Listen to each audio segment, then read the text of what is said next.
Sports Encyclopedia. You ask Steve Kim. Got trend in the cut. Yeah. Where you at, man? In the gym shooting, I'm Durant. You ain't shooting John Moran. No fucking stupid, we ain't losing. Grind like something to prove it.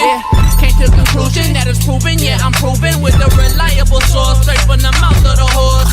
Smitty and JB and Smitty from West Coast to your side. Worldwide, we in your city. Keep it 150. We never change what's happening. Hurdle and get it cracking. No capping, we never lack it. Light them up, better stay in your lane. There's only three Lakers that I would not look the other way if I saw them motherfuckers coming. That's Kareem, that's Worthy, and that's Coop.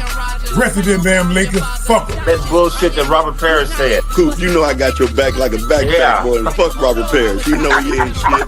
It's all good. You know, fuck the Celtics, all of them. We see you like shit, you fucking slap dicks. Issues get pressed so fast you don't get sacked like bags and baggage. Smitty and Jason Brown, killed it, yeah, it's a rap. We what the game's been missing, we switched it and filled the gap. Smitty and Jason Brown, we killed it, yeah, it's a rap.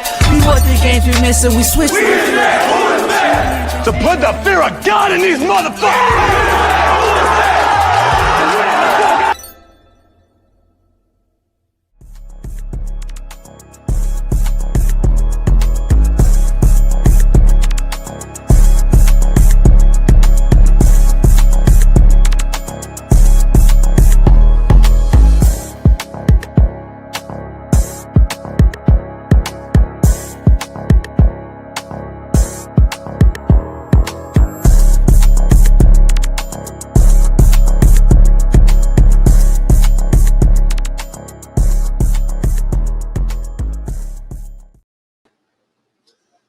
My opinion offended you? You should hear what I keep to my motherfucking self.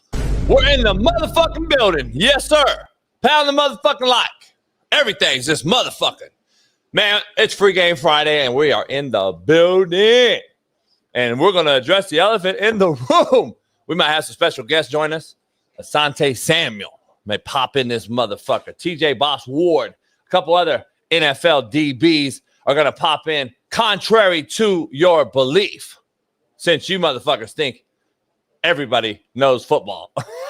Let's dive into it on the realest show on planet Earth. Pound the like button, man, and hit the button, subscribe it. If you're not, become one. Member up, man. We need more members as the show continues to grow. The realest show on planet Earth. Everybody in America is talking about what beats quarters. We were actually trending yesterday, Smitty and I. Quarters coverage was trending on Twitter. Yes. After an eventful day on Twitter and Instagram, it is Free Game Friday, and we are here. We're actually trending. Shout out to all the folks who defend Mina Kimes, the paid actors, former NFL players apparently, who defended her from her network. Of course, they're paid actors. And as you know, that's what they do on corporate networks, who are really too scared to say the truth. Thanks for being absolutely wrong and proving to the real football folks just how dumb Twitter football fingers are. And how you all need to go make me a sandwich, bitch. It seems that everyone was involved in this quarters coverage debate, which Smitty broke down perfectly after I spoke to Asante Samuel and TJ Ward and Eric Weddle and all these guys. They were like, man, Smitty actually said it the best yesterday with Steve Kim. He was like, the discussion explained the weakness of the coverage, yet the idiots on Twitter made it a topic about route concepts, formations, protections, and every other motherfucking thing other than the discussion at hand. It's truly amazing to see. The absolute stupidity of the discussion on Twitter was alarming. The real football coaches, players, and real media people who actually played, who all reached out to me yesterday just in pure laughter, such as Asante Samuel and TJ and Marvin Jones and all these other players, plus the players that we have on our show every day that are pretty damn credible when it comes to playing the football game that we know, laughed at Mina and everybody defending her. And it's ironic that all I asked for was Mina to get on the board and show us. Haven't heard from Dan. Everybody's quiet on the front. Everybody was defending her without truly listening to the topic of discussion. And that was what's comical. It is truly embarrassing to further watch this, and it proves that social media isn't a real place. The fact that I got death threats by Walmart grocery baggers defending Mina is truly therapeutic and comical to me. Sheena Quick, my friend who I've been talking to all morning long, texting me as we speak. She asked J.C. Horn if quarters could be beaten. And of course he said it could be beat, but only after he explained exactly my point that I broke down on the board. When the safety comes down on the number 2 receiver, you're on an island, which it turns into cover 0, and anyone can be beat in any coverage. Again, that was not the point, nor was it the topic. I asked Mina Kimes to simply draw it up. She went on to share a false allegation tweet from some dick-riding hater who wrote a hit piece on me, who still is yet to get on the board. I offered several dumb fucks to join the show today. Everybody that knows football. And you know what? It's been fucking crickets. I'm hearing crickets. It's been crickets. Why nobody wanted to join the show? You haven't heard back from anyone that I asked, hey, man, come on the show. How ironic is it to tweet that you know so much football but refuse to come on the show and prove what you know? Prove what you tweet.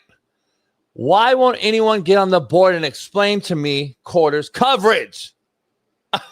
Anyways, we're going to do it today in an epic fashion. The Dolphins probably will fire Mike McDaniels today. The team clearly quit on him last night, and it was hard to watch. Ollie Gordon and his coach got into it, and nobody seemed to be engaged, nor did they want to play for that weird-ass Mike McDaniel last night.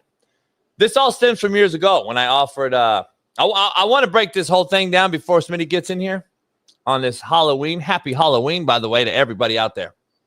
I want to give you a little context on this whole Mina Kimes beef that I have. So nobody that knows, you're going to know now. Years ago, I offered Brenda Tracy. This is a broad that has accused several Division I coaches of rape allegations and assault allegations and all these different things. SAA and all this shit. I offered her to come speak to my players. She then asked me for $10,000 to speak. And I said, I'm a JUCO, Brenda. Alan in the chat, those guys could tell you they were there when I had her on campus. And then years later, a broad named Sarah Spain and Mina Kimes went on to bash 3 of my players who were falsely accused of rape.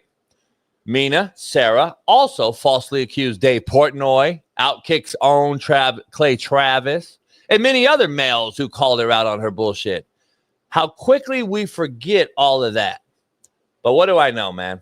ESPN is not on YouTube TV as of today, and Disney's greed and extreme weirdo fuck behavior has again ruined the viewing pleasure of millions of households as we enter, halfway point of the season, and now you won't have ESPN to watch games. So thanks to Disney, and I actually respect YouTube TV for standing on business and not upcharging all the great Americans out here who want to watch football, not having to buy 36 fucking apps and pay $7,000 a year to watch fucking football games that should be free on your normal network. Asante Samuel, see if he'll drop in. Shaun King, Matt McChesney's going to drop in, chime in on this whole discussion.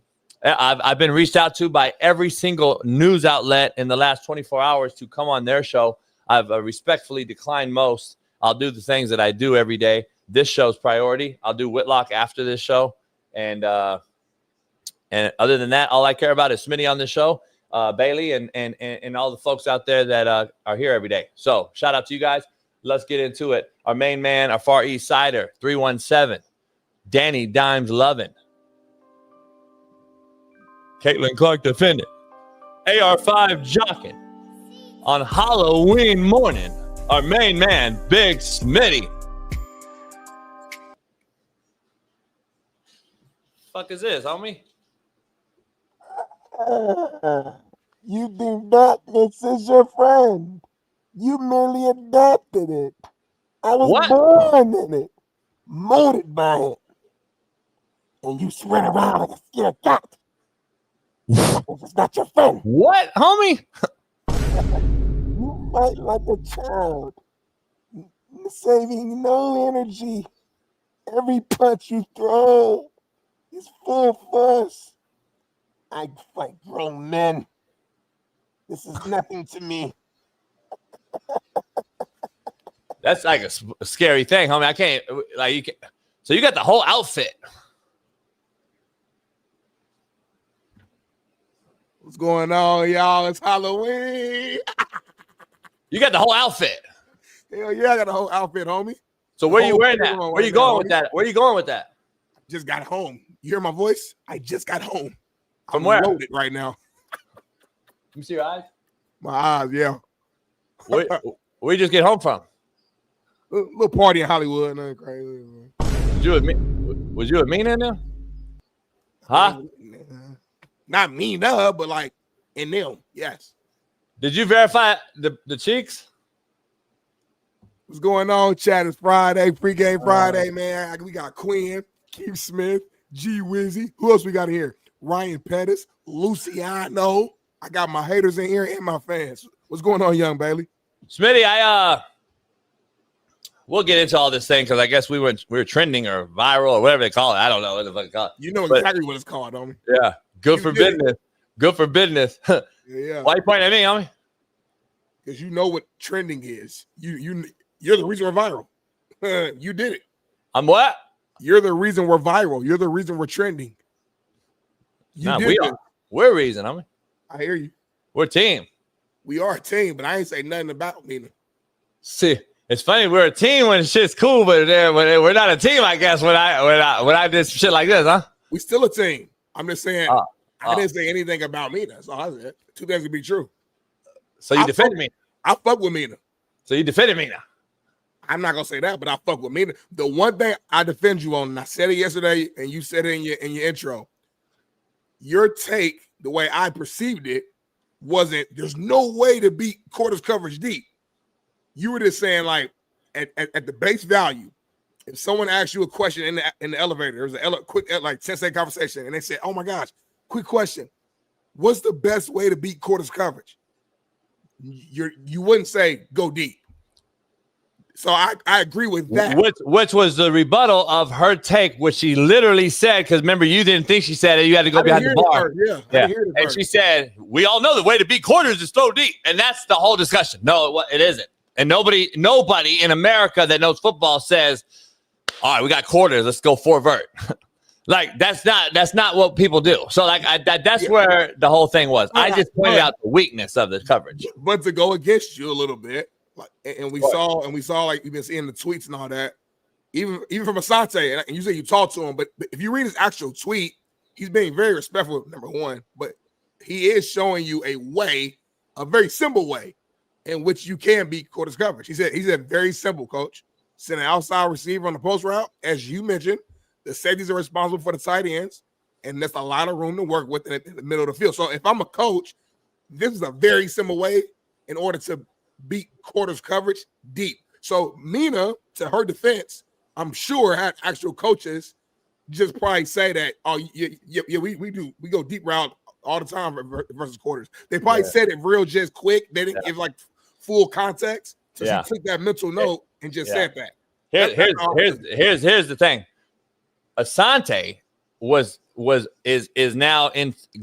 catches the conversation after the millions of minions have brought up the fact that this is now a conceptual discussion. Right. It wasn't. It was never about concept. I can draw 1,000 plays up as Peyton Manning and everybody did a year and a half ago that's going viral as well because they're attaching it to our discussion, which was over a year ago. But anyway, they're showing Asante jumped on that. That's what it is. He jumped on the conversation of going deep. Right. I got that's not what the discussion was. But the reason why people are like defending her so hard is because you went so hard in the initial video. Called her, you dumb little girl. You don't know it, little girl. Like, you was really like going at her.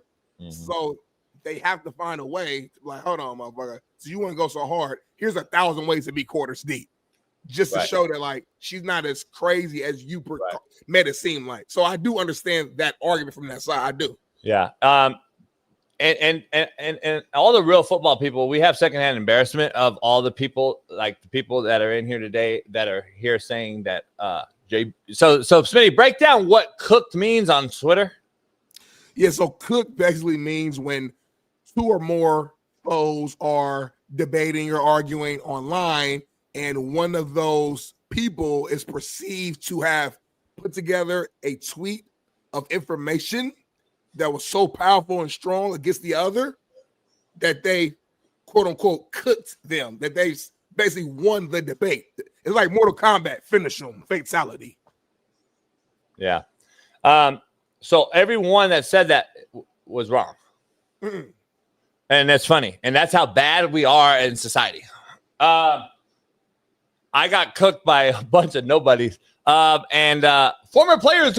No, I haven't seen it. Show me. You mean the ones that are paid to be at ESPN to defend Mina? Those people? Sure.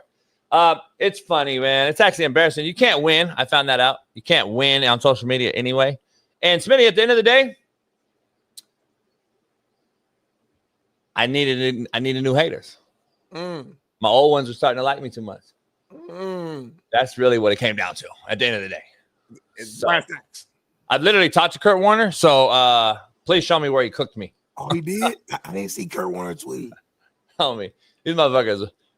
Kurt, they break down again football plays, and then it's cooked me because any play you draw up to beat quarters is apparently cooking me on a discussion that had nothing to do with plays beating quarters.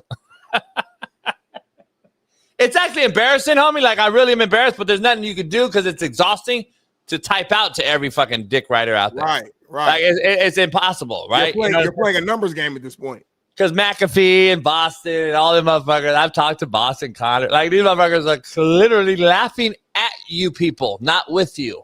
I just want to throw that out there. I just want to make sure you guys understand.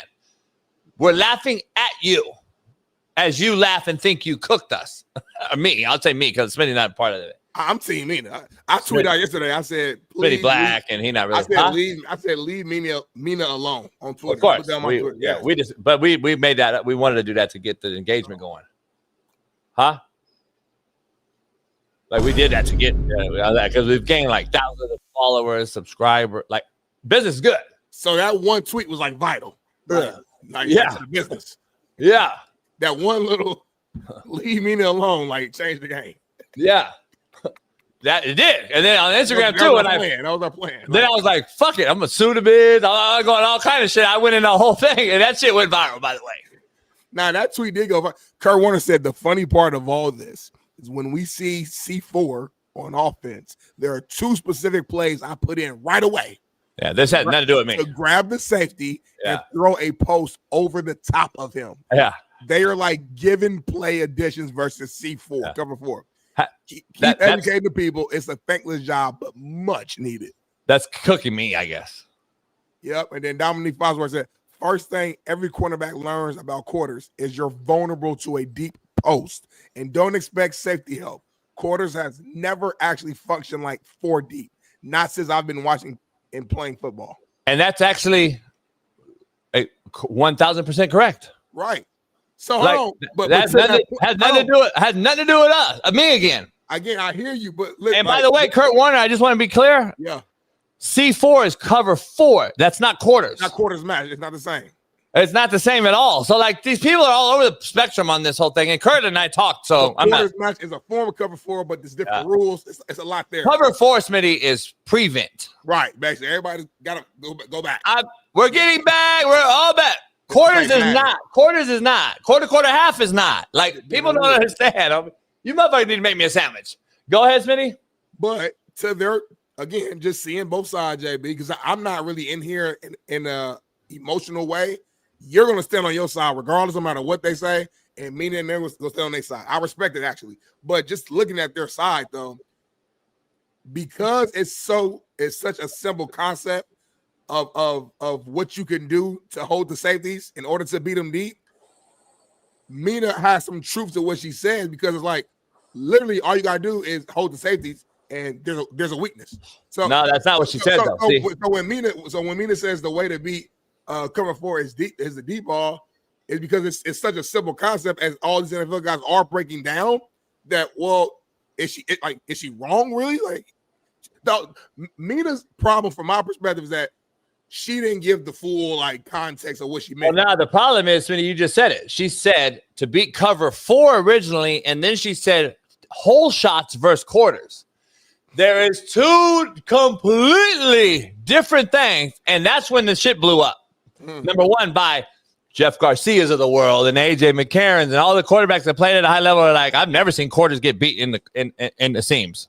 or whole shots.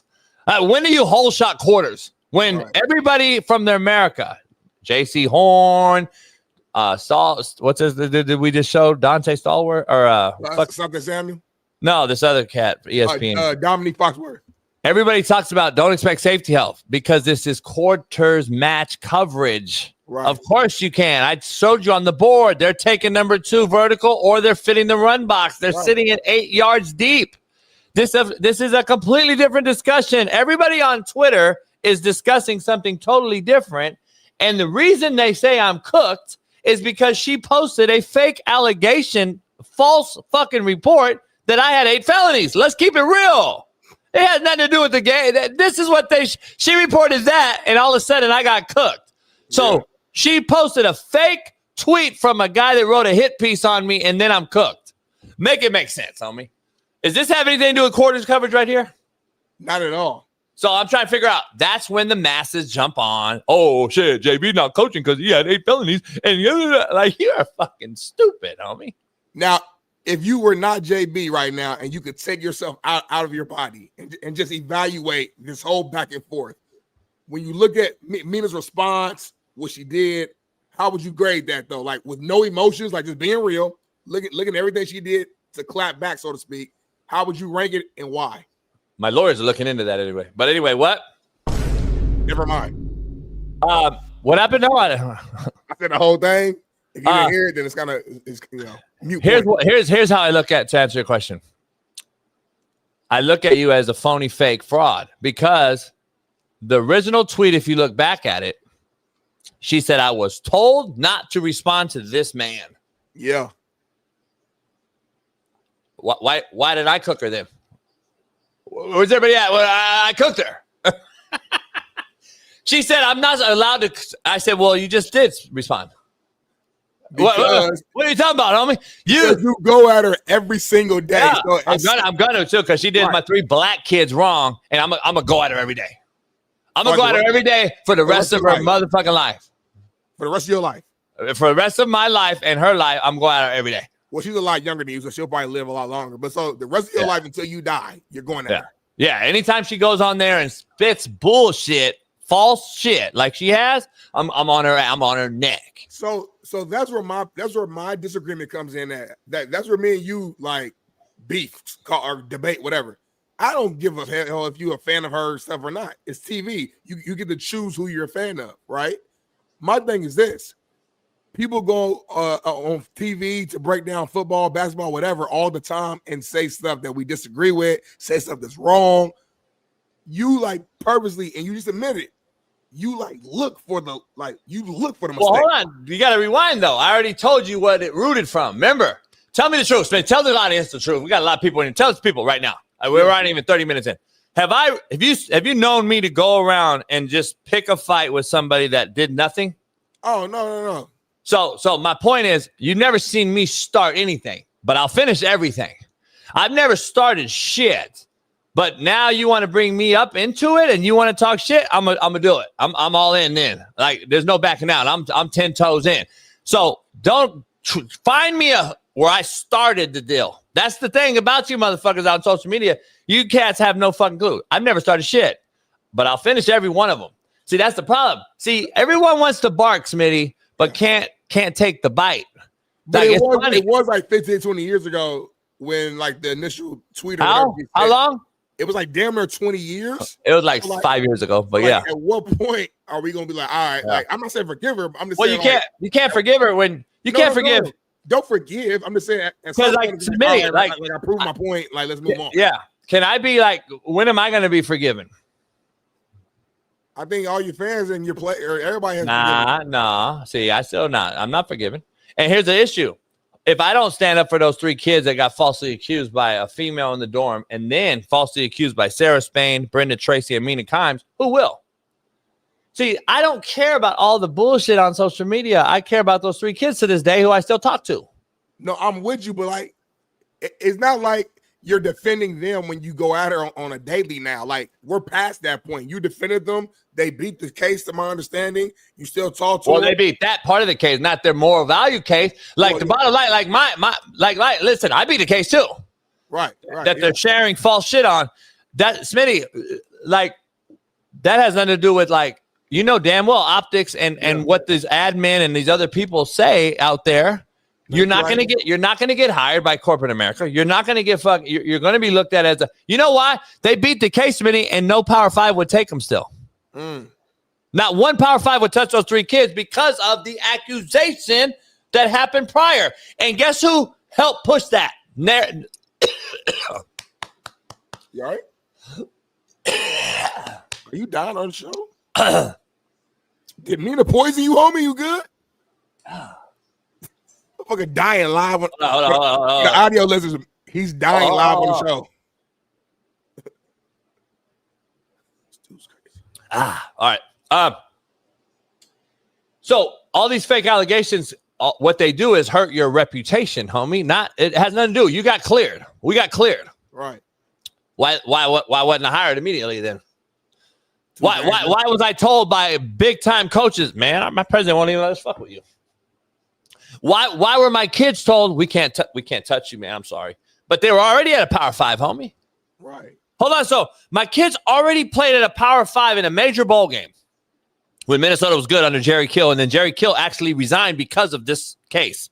So just so everybody knows, Jerry Kill called me personally. We sat down. I flew up there and sat down with him and discussed these 3 kids. Ray Buford Jr.'s daddy was the chief of police in Detroit. And so, you know me, Smitty, if you fucking touch a woman or any type of R word or assault, I'm not fucking with you. I had a woman AD. I had a daughter. You know my take already, hitting a woman and all that shit. I said, man, we're not touching this. Well, Jerry told me, Coach Kill, I've known forever. He was a coach at Emporia State. When I played at Fort Hays State, I've known him ever since. He's like, JB, these kids are fucking getting fucked here. They didn't do shit wrong. And so, first of all, I trust him. Then I met the 3 kids, sat down with each one of them, and you know me, I'll know right away. I'm like, you did that shit. I'll know right away. Man, I saw 3 of the best kids I've ever coached in my life, homie. Like, and I to this day, I say those 3 kids are the best kids I've ever fucking coached in my life. As far as they're up there, as far as character, what they brought, what they did every day, how they were in the dorm, everything they did. And then the girl got caught on video, homie. The video is out. She lied on these boys. And so when it all came through, and Jerry Krill resigned, and then a coach, another good friend of mine, took the job. They were boycotting that bowl game. It was on ESPN every day. Go look it up. It was on every single platform. Hey, dog, we're not playing you, Washington State. They were playing Washington State in a major New Year's Eve bowl game with Mike Leach, and Minnesota said we're not going to play you guys. Wow. And so go look it up. And so then this broad pushed this narrative to hurt these boys' reputation, homie. Mina, Sarah Spain, and Brenda Tracy put a hit piece on them and blasted me for taking them to Independence. I was the criminal, homie, because I took the 3 kids from Minnesota that had a false allegation sheet against them, and I took them to Independence, and I was a rape advocate defender. I was a fucking and you guys can Google it. Google Brenda Tracy, Coach AB, Sarah Spain, Mina Kimes. So I posted it yesterday to guess what? I posted it yesterday to prove Grok or whatever was wrong. I had to prove Grok wrong. How about that? That's where we are in the world, homie. Like, this shit is ridiculous, but at the end of the day, we all know we can beat a case in court, and it means nothing to the decision makers in real life. Right. Come on, be real. Like those 3 kids never got a shot. Guess where they had to go? Respectfully. All 3 were at Minnesota. All 3 started, okay? Ray Buford went to New Mexico. TJ went to Marshall. And Dior went to Murray State. Cool programs, right? Yeah. Those ain't cats that left my program. And my big-time kids went big time. Fucking look it up. I mean, not hard, right? 8 guys got drafted. Fucking 40 of 1 went Power 5. Like, those 3 were Power 5 players, and they had to go to New Mexico, respectfully, Murray State, and Marshall. Because of the optics of a false allegation, homie. And those 3 broads, those ladies right there I just mentioned, pushed that to the masses. And you telling me that didn't hurt those 3 kids? And you're telling me that I'm not supposed to be mad about that and still just sit back and like, okay, Mina, you're just a good human being. By the way, if you look at Mina's history and Sarah Spain's history, they have a history of going after alpha males and blasting them and making up fake allegations, as they did with Clay Travis, Dave Portnoy, and myself. So look it up. And I don't like those guys either. Yeah, don't put yourself, just keep yourself separate. But here's the thing, though. At the end of the day, though, we are kind of bundled in the same bubble when it comes to speak your mind, your alpha, why. Yeah. So, white boy, like that, it goes back to the same bubble at the end of the day, though. Right. Yeah, I'm racist. Like, yeah. So it goes back to the same bubble. You know the more additives we add to it, like racist, I kind of agree. Right wing. I kind of agree with Mina now. Like the more you add to it, like no wonder she. Yeah. I'm right wing and you're far left. Like it all goes together. But at the end of the day, there is no far left. But continue. Yeah, that's what I'm saying. There's no far right. So it's weird. But anyway, what's Mina then? I don't know her political stance, but shout out to Mina though for defending herself. Shout out to her for being a woman in the male. Well, I thought she couldn't talk. That's hard to do, and I will say this too, like to my earlier point, like knowing TV. Well, there it is. I was told not to engage with this guy because he's a clout chasing psycho. that's the funniest part of the whole shit, by the way. Tell everybody your funny part about that. She called you a psycho, homie. She called you a psychopath, like. And people told her. I mean, she said ESPN and like execs are like, "Hey, man, just leave this fucking guy. This guy's crazy. He's a lunatic. Leave him alone." Like they define you as like being like fucking off your shit, like fucking with the straitjacket on. I haven't heard psycho in a long time. Like, you should have put me in a straitjacket. You should have put me in a straitjacket, Bailey. Had me in a straitjacket and had Mina cooking fried rice or something. Yeah, like that'd have been like cool, huh? What happened? You said something about fried rice. I had to turn my head on me. What? I'm just saying. Anyway, man, let's get to the quote of the day. Powered by BetUS. We'll see if we can get some of these cats in here. Let me see. Hold on. Go ahead and fix it on me. Players mess up. And I know I'm not Jax. I'm Bane. I just don't have my mask on, y'all, because it's hard to hear my voice. I'm getting blown up over here. Hold on. Jax is a good Halloween outfit, though. Like, I thought about Jax for sure. I just didn't know who. Like, I mean, everybody don't watch Mortal Kombat. Jax, black man. Jax, Jax. AJ said, bro. Smitty's face when you said that. Hilarious. But anyway, what? AJ, I be having AJ cracking up, man. Have you seen Braden's tweet? Nah, what did he say, homie? It's too many tweets. I can't. It's like it's super viral, homie. Who's Kalashi seat college football? Kalashi Satani from BYU? Nah, it posted a poll question and it has me and Mina and it says, whose side you on? These motherfuckers is crazy, homie. It was like real beef. I mean, it was real serious stuff. It's like this is a real topic online. I mean, like, it's real serious. Yeah. If you type in Mina Kimes and Jason Brown, it's like everywhere. Is it? It's everywhere, homie. Is that what you were doing all night? No. I was out partying all night. I just got back about 2 hours ago. Did Joy ask you? To what? Did Joy ask you anything about what's going on? Nah, we was all in our own little bubble. We was loaded. We was, drinking, having a good time. Anyway, the text I'm getting on it, it's fucking unbelievable, homie. What's your verbatim? Who's Kalshi? Anyone know who Kalshi is? I'm gonna pull up the tweet here, but basically it's like a platform where you can kind of trade different things. Here you can betting odds, etc. But I guess they have an account strictly centered around college football. So wait, is it Kalshi the one that Shaun Salisbury promotes? Is he sponsored by him? Yeah. Well, then I would assume so. Because Kalshi is a pretty big, yeah. No, but I thought the real Kalshi is like a Bitcoin or something, isn't it? Or exactly. So I think that's prediction market. Mm-hmm, exactly, and so I think that's what that's affiliated with. Smitty, they think you're loaded. Are you loaded today? Hey, I just hit that like button, subscribe, man. Become a member. It's Free Game Friday, homie. That shit is hilarious. You really are like, you just got in for real, huh? I got like 2.5 hours of sleep. After our show, I'm gonna take an hour nap, and then I'm gonna get some gas, and I'm going to Vegas. Are you driving? Yeah. With who? Wifey. Oh, you guys are going to Vegas. Yeah. Got you. Fuck it. I don't think people realize, like, you just going to chill? We going to the Young Jeezy concert Saturday. They're doing an all-black masquerade. Everybody dressed up, suits, tie, black dresses, ass. We're all going to be just looking good, dressed up clean. Who's ass? Well, I'm looking at my wife's ass respectfully, but there's going to be a lot of ass in the room, I'm assuming. I won't be looking at their asses, though. You will be looking 1,000%. But that's Kalshi. That was Kalshi, I guess. Show it again. Okay. It's verified. So is everybody. They pay for it. I mean, yeah, he ruined Twitter. I mean, that's just stupid. Because back in the days, like before Bailey was born, if you had the check mark, it literally meant that you were somebody. Like, I was, by the way, people don't. I don't think I get enough. Like, what's the word? I want to use. Say it. I don't know. Like credit, I guess. Oh damn. That's a big yeah, word. Yeah, that's a big word. I don't think I get enough credit.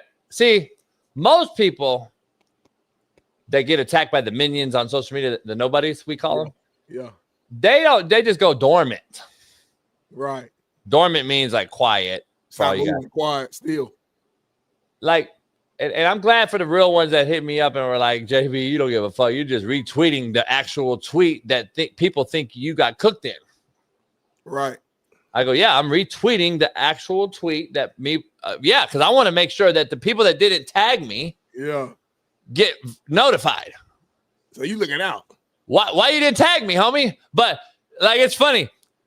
If anybody goes to Jason Brown for football advice, they should, and it's like a big account. And I'm like, why you didn't tag me, homie? Right.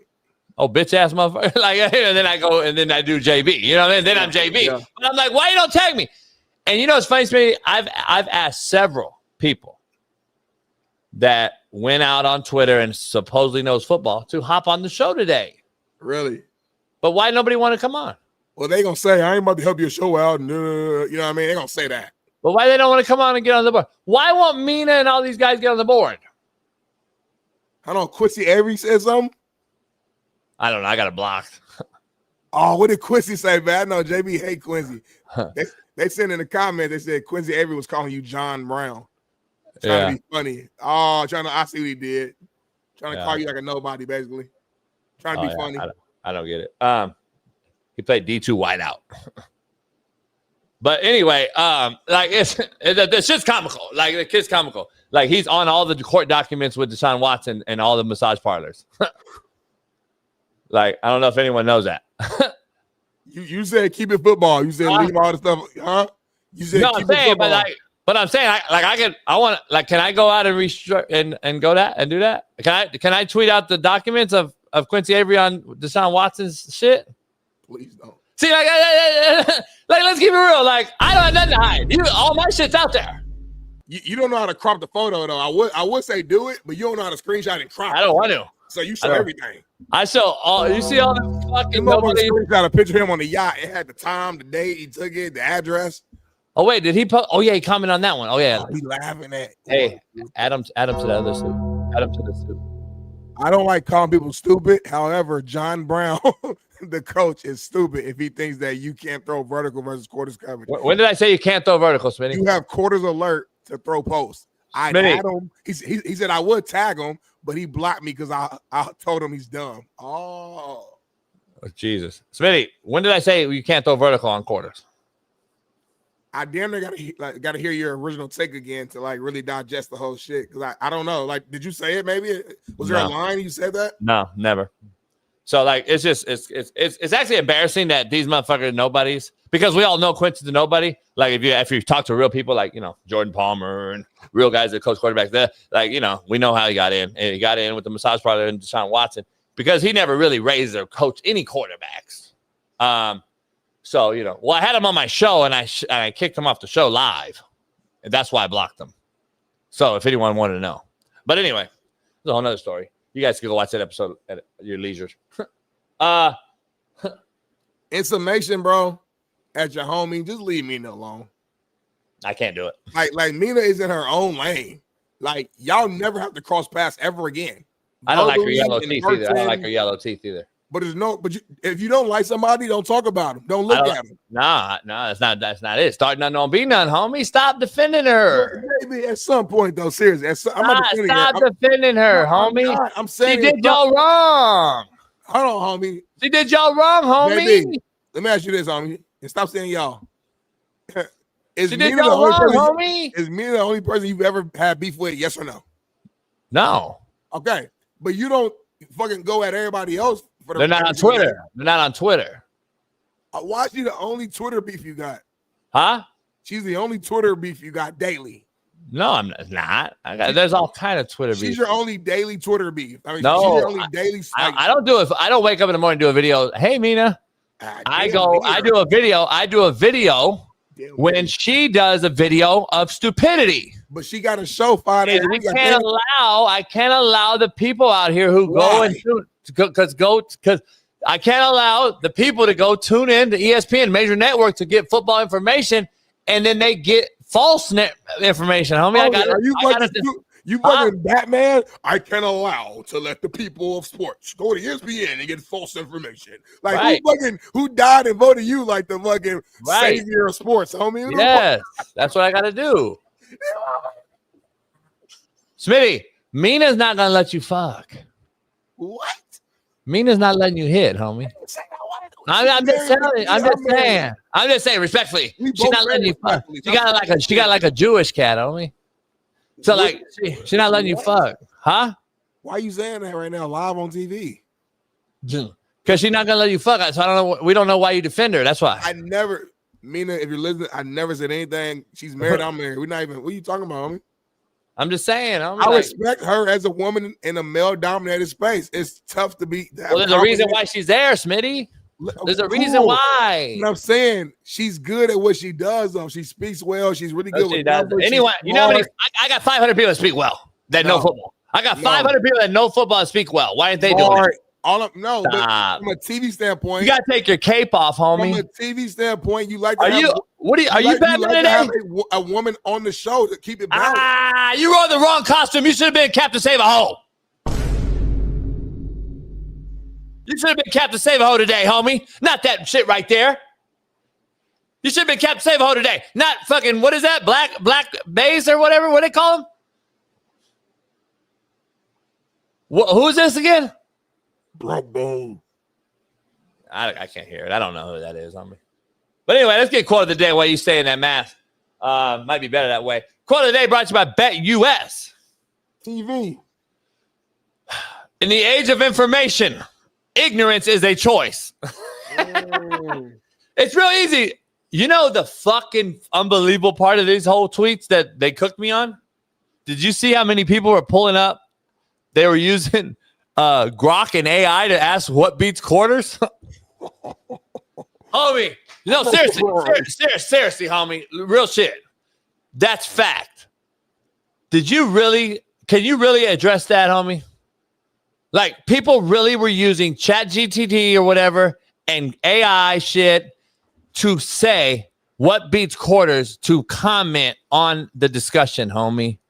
Now, tell me we're not in a fucked up universe. Tell me that the people defending Mina Kimes and all these fucking nobodies out here, even you ex-NFL players who defended them, come on the show anytime. But you won't, because I asked you to. You're scared pussy. So, having said that, they're using GPT and all that shit that you use, Smitty. They're using all that shit. Are you kidding me, homie? ChatGPT, homie. Anyway, contrary to belief, brought to you by Underdog Fantasy. Make sure you'll get some Dodger picks tonight as they try to stay alive. Smitty, you can't argue with ignorance. That's it. Contrary to belief. See how different it is? See the difference? Nah, it's like two quotes, but I get it. What? It's two quotes, but I'm not mad about it. You know what I mean? Like, it's a good quote. Shout out to Kyle C. Davis. Sitting over that bread. Shout out, Kyle. Just leave her be, bro. Yeah, well, that's not happening. But anyway, can't wait for the show to end. I hope her husband like goes at you. I hope. I can't wait for the show to end. and I'm going to do a video straight out. Smitty, poll question. Let's do the poll question. This is an interesting one right here. We're going to monitor it throughout the show now. Is Mike McDaniel fired before our show ends today? Damn. Go. Yeah. I'm going to say yeah. Really? So we got 2 hours and 12 minutes. Yeah. You think he's fired in the next 2 hours, 12 minutes? I think Lamar Jackson got him fired, homie. After that amazing performance, his first game back, first half, he was a little quiet. Second half, Lamar got active, was throwing the ball in the pocket, extended plays when necessary, very efficient, very accurate, throwing the ball down the field, dig routes, seam routes. I love what I saw in the game back. And, hey, it just so happened to be Mike McDaniel on the other side of it. That was his last game as a head coach of the Miami Dolphins. Tua looked horrible. So whoever becomes an interim coach should bench him as well. The Miami Dolphins are actually cooked, if you want to use the word cooked. And the Baltimore Ravens are back rolling like I predicted, and I said they would be. Their schedule is very favorable. They'll win the next 4, and they'll be on a 6-game winning streak at that point for a chance to win the division like I predicted. I watched the game. Ravens look horrible too, to be honest. The Miami looked so bad though that it was like almost embarrassing. And I couldn't watch it. You had coaches fighting on the sideline, all kind of shit. By the way, Ollie Gordon's a shitbird. I already know that for a fact, but he didn't do anything on that play. And let's be real, he didn't do nothing. And listen, I get the coach's part, and I'm sure he went over and said, "Man, my bad, I fucked it up."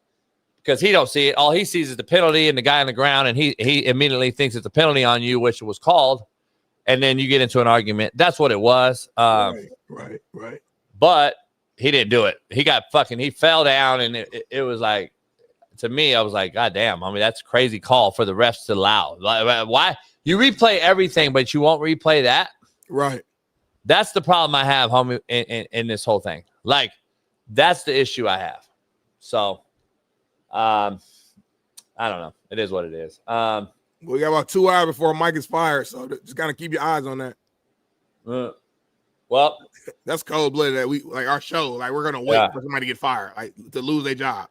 Well, look, I talked to Sheena Quick this morning, our friend Sheena Quick, and shout out to Sheena. Yeah, I talked to Sheena. So Sheena saw that the shit was going viral, and everybody was bringing up quarters, and you got D butt, and everybody like, what beats quarters? Like everyone's going crazy, right? So Sheena, being in the locker room for the Panthers, got to interview J.C. Horn, and apparently J.C. Horn also cooked me. But let's take a look. Let's take a look at the video. Going on Twitter of whether you can beat quarters over the top, and as one of the top corners in this league and kind of a student of the game. What's your take on that? If you could beat what? That you can't beat quarters over the top. Quarters? Yeah. Yeah, you can beat quarters over the top. As a corner, you get a quarters call. You mostly know quarters beaters coming, right? Mainly the safety got number 2 vertical, and the corner got 1. So if you run like a deep dig with number 2, grab the safety eyes. You run a big post from number 1 in the corner, out leverage with a good ball. You could definitely beat quarters. I mean, all right. No. It's weird because you said like you break this down, but your take, the way people are perceiving it, is that you can't beat it deep though. You know what I mean? So it's like your setup. You say the exact same thing. If number 2 go deep, safety pick him up. You say all that, but since your take is being perceived as you can't beat quarters deep, that's why you're cooked because everybody keeps it's social media, homie. It's literally social media. Not only did I blame you though for not explaining yourself more clearly. Seriously, seriously. Not only do. Well, I blame you and everybody that's retarded that not only didn't hear me, but then I showed it on the board. But you didn't really explain yourself clearly though. Yeah, but because Paris cut it that way then. No, I don't blame Paris, the black woman. I'm talking about live when I'm watching everybody black on the show. Actually, I'm 1 verse 3. So I'm just saying, if you don't, that's my point, isn't it? Even furthermore, but furthermore, though, the more of these like top corners and all pros and stuff like that we see who play the position, the more they speak, the more like Mina damn near right. No, they're not. Are you on that side now? You don't get what I said either? I get what you said. I'm saying that Mina's damn near right. I ain't saying nothing about what you said. I get what you said. She's not right at all. That's the thing. Because if you heard her take, which we keep bringing up, homie. Bailey, I retweeted her take that was actually. Did you see how my guy like reacted to Sheena's question? He was like, "Hell yeah, you could beat fucking." He said, no. He asked like, "You can't do what?" Like, yeah, but then once he heard it again, he was like, "Oh hell yeah, hell yeah!" He's like, "Yeah, I'm in man," because JB said because Coach JB broke it down and said this covers 0. Right. So my point is that it's weird. It's like you understand. God damn. You understand the play breakdown, but then when people say that's why you can beat them deep so easily. That's why people say going deep is a beater. It's like you're not processing that piece of it though. It's like you understand the whole rule, you understand the whole breakdown, but you don't. It's like you're not understanding why people are saying it is a deep ball beater. Who's not? I said you're coming off as if you're not understanding that piece. I don't need to understand the piece. Y'all don't understand the piece. That's the problem. You don't understand that, homie. Y'all don't understand. That's not my problem, homie. That's a you problem. I think it's a you problem. It's a real you problem that you're not on my level. Let's just be real. You're not on my level. If you're out there thinking that this is a whole nother discussion, Smitty, you've broken it. You've said it 3 times. I've said it and showed it. I'm going to say it again. If you can't understand it, that's a you problem. That's not on me. I don't need to understand how I broke it down. I'm the one that broke it down. I said real simple. Hey, dog, the deep ball is not. Smitty, quarters is literally a coverage that you put in to stop the deep ball. Is it not? Because let's be real, Smitty. Let's be real. If I went back to the quarters discussion on the board, right, I said number 2 the safety has number 2 what? Vertical. So basically it's man at that point, right? Exactly. And if there's no 2 vertical, what do? Run support. They're run support. So if they're run support and they run the football, what does that mean? You just said it. So if they throw vert and go deep, it's man across the board. Right. So now it's a jump ball scenario, correct? Right. So quarters is literally a match coverage to defend RPO and the deep ball. So I don't need to. I didn't know I have to get up there and tell former NFL players who are actors right now defending Mina that much football. I didn't know that. I did not know I had to tell that. See, J.C. Horn, that's not his fault, and that's not Sheena's fault. Sheena's just acting a funny question because she knows it's going viral. No, that's great that Sheena did that. And J.C. doesn't know what's going on. He's in practice. He answered it perfectly. There ain't no beef with any of them people out there, by the way. JC broke down quarters right there, real simple, just like I drew it up.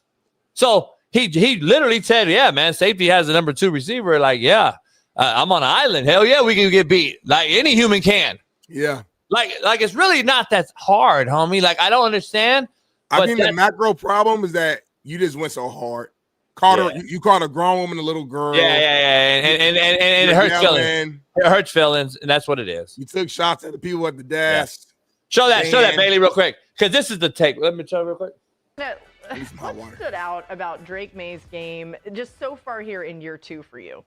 I think he's become one of the best deep ball throwers in the entire NFL. No doubt. I mean, week after week after week now, he is, I think, second in completion percentage, first in QBR, and throws over 15 yards this year. And watching the Titans tape, I mean, it's not often when you have a young quarterback who's chucking it, they're just finding one-on-ones and throwing it outside the numbers, but Dan, you hit it there. Watching them, Tennessee played a ton of zone against him, which, by the way, I think is like defenses starting to fear the Patriots' passing attack, actually opened up things on the ground. And all of his bombs were just beaten zone. I mean, the whole...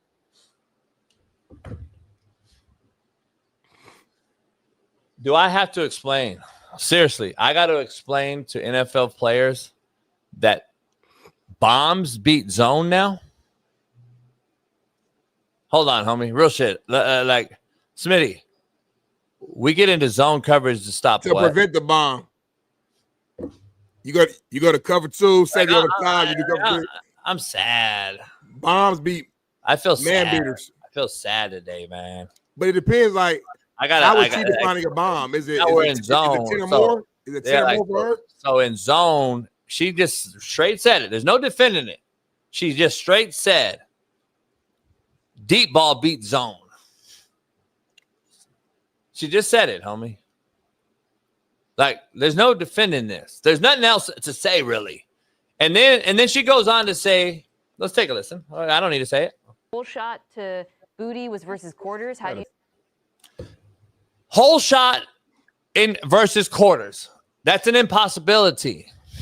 No, he doesn't. Kurt Warner doesn't disagree with me. You fucking idiots. Quarters, a whole shot in quarters. Now, J.C. Horn just broke the play down, Smitty. Thank you. Now, where's the whole shot in what J.C. Horn just broke down? Where can you actually throw a whole shot versus quarters? Please tell me. Now,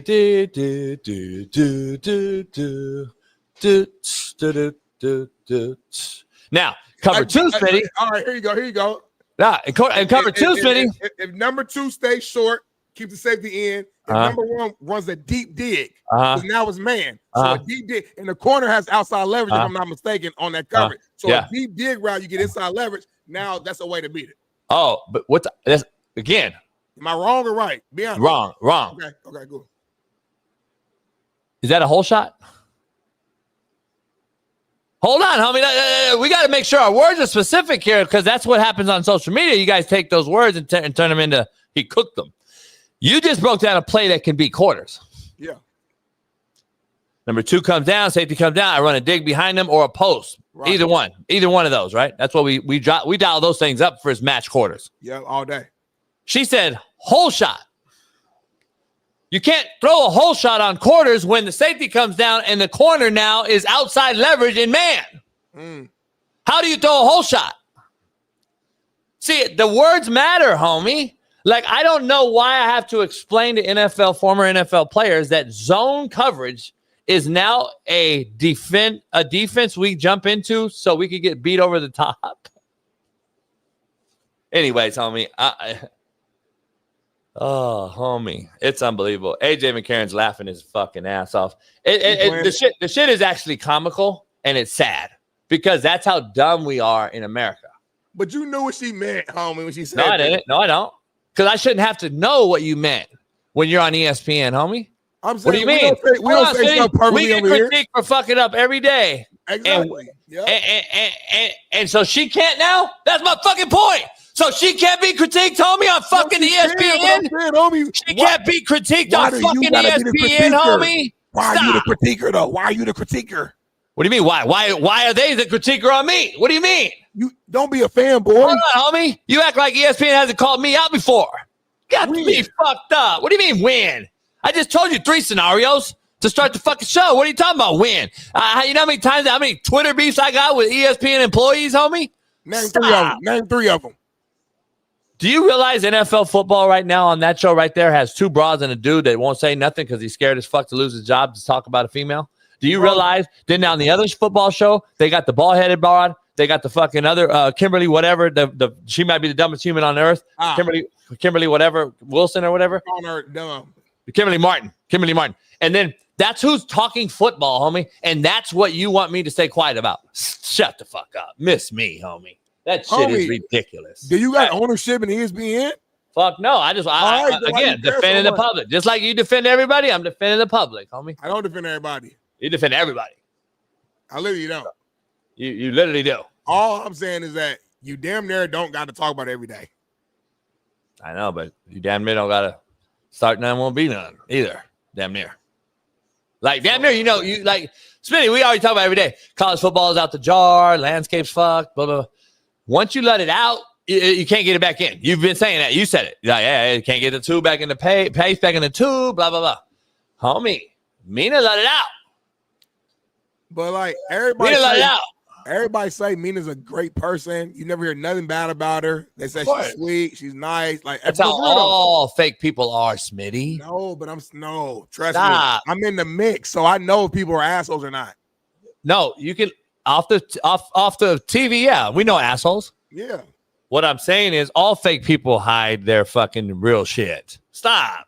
Only real people say what's on their fucking. As soon as whatever's on my mind, I say it. Boom. And that's the problem. That's what you're trying to tell me right now. Like, hey, man, you can't just say everything you think. That's the difference, right?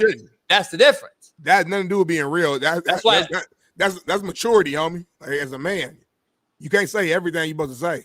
I'm sorry if this My offended, opinion. if this offended you, homie.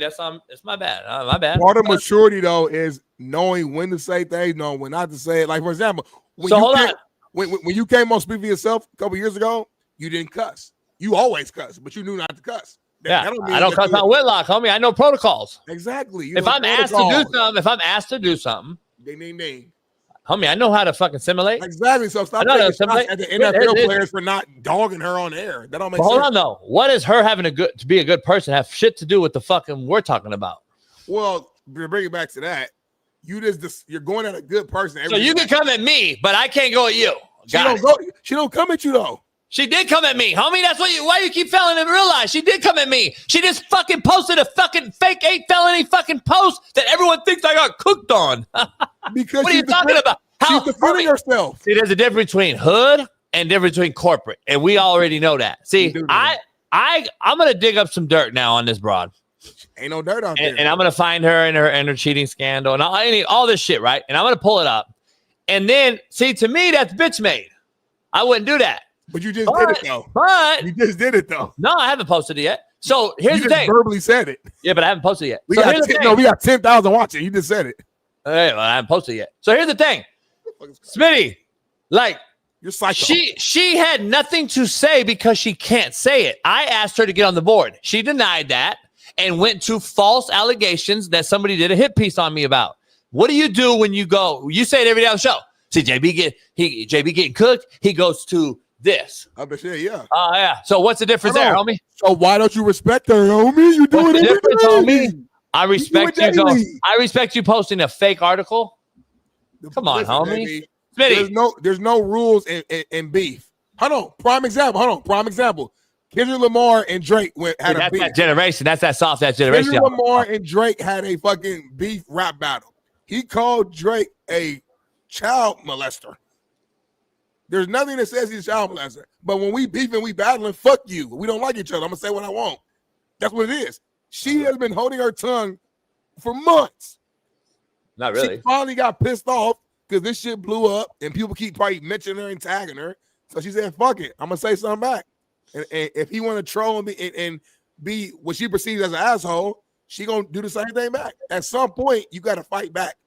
I'm not saying this tweet was right. I'm just saying that she was fighting back, though. But, Smitty, that's not fighting back. That's showing that you're even more ignorant. And everyone that thinks this tweet cooked me is even more ignorant and gay.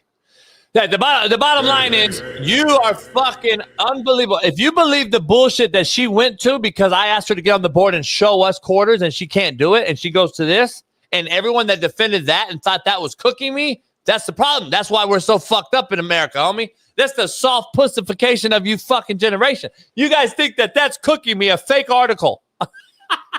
Because the original question was, Mina, the people wanted you to get on the board. Show us why quarters coverage is the vulnerability of. But she ain't got to get on the board because you told her to. Motherfucker, you ain't her man. Make me a sandwich. Get on the board. Be quiet. Like, you don't run her life. She ain't got to get on the board. She don't want to. She ain't got to prove yourself. You don't pay her fucking homie. You don't pay her bills. You know what you both have in common? Don't say it. It better be respectful. Tendencies. Don't say that, homie. Don't say that, homie. You both have female. You both have female tendencies. You wouldn't say that if I was there. I actually did say what you were here. Nah, you didn't say if I was there. I literally said it. It's easy to talk when motherfucker not next to you. Yeah, well, you're loaded though. I don't want. I fuck you up. I don't want to do that. I fuck around, Greg, but I fight better when I'm loaded. Quiet as cat. No, you don't. You slip and fall, and then I'll catch you. Blah, blah, blah, blah. You know I don't feel shit. I showed you yesterday that rib shot would destroy you. I already showed you. You hit me, and you saw how solid I was. You were like, "Fuck!" You damn near hurt your wrist. Not at all. My wrist felt better after I hit you. Anyway, are we going to stay the whole show? It's over 10,000. So what? It's on dinner. 11,000 people here. Really? Yeah. Hit the like button. Anyway. Mina Kimes, shout out to you. You're horrible at your job, and that's the bottom line. That's the bottom line. You're horrible. I disagree. You're horrible at your job, and all the minions defending you, all these fucking former players that you say cooked me, you guys should be ashamed of your motherfucking self because not one of you believe what you said. Not one of you. And the real football players, the ones that call me that played at the highest level, actually are laughing at you motherfuckers for being paid actors today, homie. It's a damn shame. It's a damn shame, homie. It's unbelievable. The defense of this broad on TV is literally comical. That's the truth. Let's be real. You defended her because she's a female, not because of the weakness of quarters, which I broke down. Anyway, let's dive into the next topic, Smitty. It's Halloween. Happy Halloween. Pound the like button if you haven't. Appreciate everybody popping in here today on this free game Friday, Halloween Friday. And the Dolphin fans are hot right now at this whole situation. And they were booing Mike McDaniel last night on me. I didn't hear that because I had the thing off because we were trending. So let's play the video. What video on me? Oh, there's no video? Y'all thought I was loaded. Well, it says fucking show video. Oh, I do say that. Damn. What we talking about here, homie? What we talking about? He done there got you on that one. Anyway, let's show the Dolphins fans. So hey, baby, you have the video though that we talked about with the kid, with his ass talking, dumbass talking about the fans. Did you hear this, Smitty? Maybe got a little muffled with my cadence and the crowd noise. So we kind of talked about that on the sideline after and got that corrected. Wait up, homie. At the very beginning, real quick. Yeah, break this down, homie. I want to see that hand. I want to see that hand motion one more time. At the very beginning. The Ravens fans. Hold on, pause that. Rewind this, homie. The Ravens fans. The Ravens fans. You're loaded, Smitty, so you don't hear everything. I'll repeat it. The Ravens fans. It maybe got a little muffled. Right there. With that move right there. It's something about that shake. I don't hold like. Hold on, homie. So the Ravens fans. Yeah, got him a little muffled. In Miami. Caused him to have communication problems on the football field in Miami. At home. It's not the Ram Stadium where the 49ers are taking over the motherfucker. It's still Miami, homie. Hey, so every week. Hey, let's just say, I'm going to give a real number. Like, I don't even know the number, but I would say, let's say 5,000 Ravens fans showed up. Right. Student section, homie. 500 Lamar's family and friends. And then 4,500 normal Ravens fans down there in Miami. Keep it real. 500 on me. So he heard 5,000 Ravens fans over 45,000 seats. Miami fans. I'm tripping. Tua, stop talking, brother. This is me being serious. I'm going to look out for you. Stop talking. Every week you say some shit that fucks you up. I mean, Callie fucked me up last night. What happened? Right here. In your face? Right here. That a girl. Good girl. Good girl, Callie. Good girl. You done your favorite. She wanted to go out, homie, and she fucking jumped on the bed, like not jump on the bed, but she puts her feet up and I was like, go to bed, like 3 a.m, and then she fucking caught me on with a claw. Yeah, fucking bitch. But anyway, next time, listen. You said get your ass up. I got to piss. Probably had shit. Yeah. On her period. Like, listen to her, homie. Yeah. It's Free Game Friday, Smitty. Let's take a quick break and get into we got some guests joining us on the other side of this. We're going to come back, though, and talk some LSU because apparently what I said on Monday and then what the governor reiterated. And then Ryan Clark went at him. And then Stephen A. even looked at him like, fuck you talking about? And then Pat McAfee to have the governor on his very show on that network. It sounds like there's a little bit more hypocrites out there than just me, according to some of you in the chat, you fucking idiots. We'll be back in 4 minutes.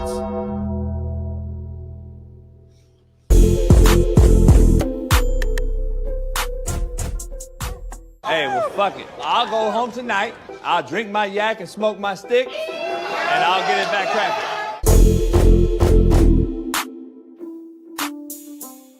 Times, what? Is that really? What? I mean, Mina Kimes, my homegirl, spoke about Drake May, and here's what she had to say. You know, what stood out about Drake May's game just so far here in year 2 for you? I think he's become one of the best deep ball throwers in the entire NFL. No doubt. I mean, week after week after week now, he is, I think, first in completion percentage, or no, second in completion percentage, first in QBR, and throws over 15 yards this year. And watching the Titans tape, I mean, it's not often when you have a young quarterback who's chucking it, they're just finding one-on-ones and throwing it outside the numbers, but yeah, you hit it there. Watching them, Tennessee played a ton of zone against him, which, by the way, I think is like defenses starting to fear the Patriots' passing attack, actually opened up things on the ground. And all of his bombs were just beaten zone. I mean, the whole shot to Booty was versus quarters. How do you beat quarters? Go over the top. The whole shot to Matt Collins versus cover 2. And then, how good is Matt? Stop. Hold on, what's she saying wrong so far? Everything. Hold on real quick. If I use AI, God damn, homie. If I use AI and I change her voice, what? Jason. If I use AI and I change her voice to a male's voice, and you close your eyes and you didn't know it was her, would you be as mad? He's bringing out the whiteboard. I'm not gonna allow this, homie. Move the video, baby, real quick. I guess we got the whiteboard coming up. Got it. You got it? Okay, let's get the cameras right. Shit. You see this, Callie? You about to go on the whiteboard, Callie. This is ridiculous. Go back to you playing, Bailey. Right, let it run right there, Bailey. I want to hear what she says. Beats quarters. Just beaten zone. I mean, the whole shot to Booty was versus quarters. How do you beat quarters? Go over the top. The whole shot to Matt Collins versus cover 2. And then, how good is Matt Collins? The whole shot versus quarters. No, said how do you beat quarters going over the top? Is that what she said? She did say that. Bailey, right? I know she said that, but yes, she said that. All right, so real quick. She just said, how do you beat quarters? Throw it over the top. So let's break this down, Mina, since you know so motherfucking much. Here's quarters, all right? Do you ever understand what the fuck quarters is? Explain it. Quarters means the safeties are any number 2 vertical route runner man. That means it turns into cover fucking 0, okay? So if any number 2 receiver goes vertical, they take them. Now, if they don't go vertical, these 2 are at 8 yards and they're the run fitter. They actually help the run box. Guess who has over the top, Smitty? Who? The corners. So how the fuck do you beat quarters by throwing over the top, Mina?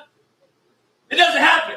Actually, it's contrary to belief, the quarters beater is getting any number 3 receiver to the flat. By definition, the 3rd receiver is what beats quarters, not the goddamn deep ball. Are you fucking shitting me, ESPN, for allowing this motherfucker to go on your motherfucking channel and fucking spit this false narrative rhetoric bullshit? Are you shitting me? Now quarters you throw over the top, homie? You're on ESPN and you're lying to everybody. You fucking moron. Why are you allowing this broad on your network that doesn't know shit? Number 3s to the flat, Smitty, is what beats quarters. Guess why? Because there's no flat player. Holy fuck, man. And guess what, Smitty? What? Have you ever thrown a seam ball versus cover fucking 3 with 1 safety's in the fucking middle of the field? Have you ever seen a seam ball thrown in the middle of the fucking field so it's a pick and a knockout shot? What are you talking about, you fucking little girl? Why your voice doing that, homie? Because, homie, I'm fucking irritated with this broad, homie. I'm tired of seeing the broad on TV, homie. Fuck. You sound like a hater to me, man. Shout out to Mina Kimes, man, for just breaking down the numbers the way that she does, man, highlighting the greatness of Drake May, the deep ball shots, her breaking down the actual film and seeing what he actually did against certain coverages. That's all she's doing right now, man. Agree to disagree. She's sitting next to real football guys next to her who play at a very high level. Your guy, Dan Orlovsky's there. Say what you said again. She's sitting next to real football guys who play the game at a real high level. Why did you agree? Dan, why did you check Dan agrees with her. Dan, why did you check that over? Play it again. I want to see Dan now. Play the whole.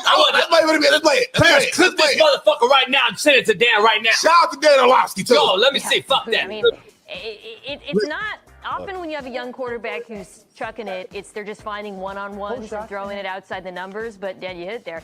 Watching them, Tennessee played a ton of zone against him, which, by the way, I think is like defense is starting to fear the Patriots' passing attack. Actually opened up things on the ground, all of his bombs were just beaten zone. I mean, the whole shot to Booty was versus quarters. How do you? Okay, you can't throw whole shots versus quarters. I hear you. Come on. Okay, go ahead, go on. But maybe you did it. Go over the top. The whole shot to Mac Hollins versus cover 2, and then how good has Mac Hollins been for that? Now it's a whole shot versus 2 and quarters. It's a different play. It don't matter. He never multiple plays, homie. She said the covered, Smitty. But if you ain't got the play, though, homie, respectfully, hold on. But if you ain't got the play, though, homie, you can't do it. What play she tell me? Tell me the play. We ain't got it. No, we ain't got the film. Is what I'm trying to say. My fucking point, homie. But she watched the film. She watched the tape. No, she didn't. She said a whole shot. Show me the fucking play, homie. She named the play. Show me the fucking play. She named the play. She said a whole shot. To Keyshawn Booty. There's a million.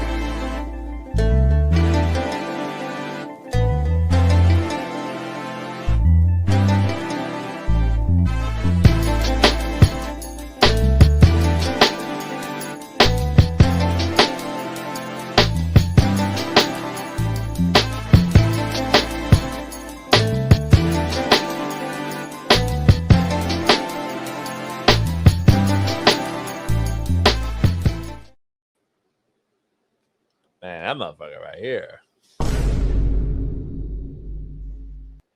You look kind of fat. Like a little, like out of shape a little bit. Yeah, you gaining the weight, huh? You getting a little fat, sloppier, a little sloppier. It's kind of, man. Just take a word of advice from your boy, homie. When you get older, shit just starts to fucking go away, homie. I'm just telling you. Unfortunately, respectfully, shit just starts to go away, homie. Look amazing, homie. Yeah.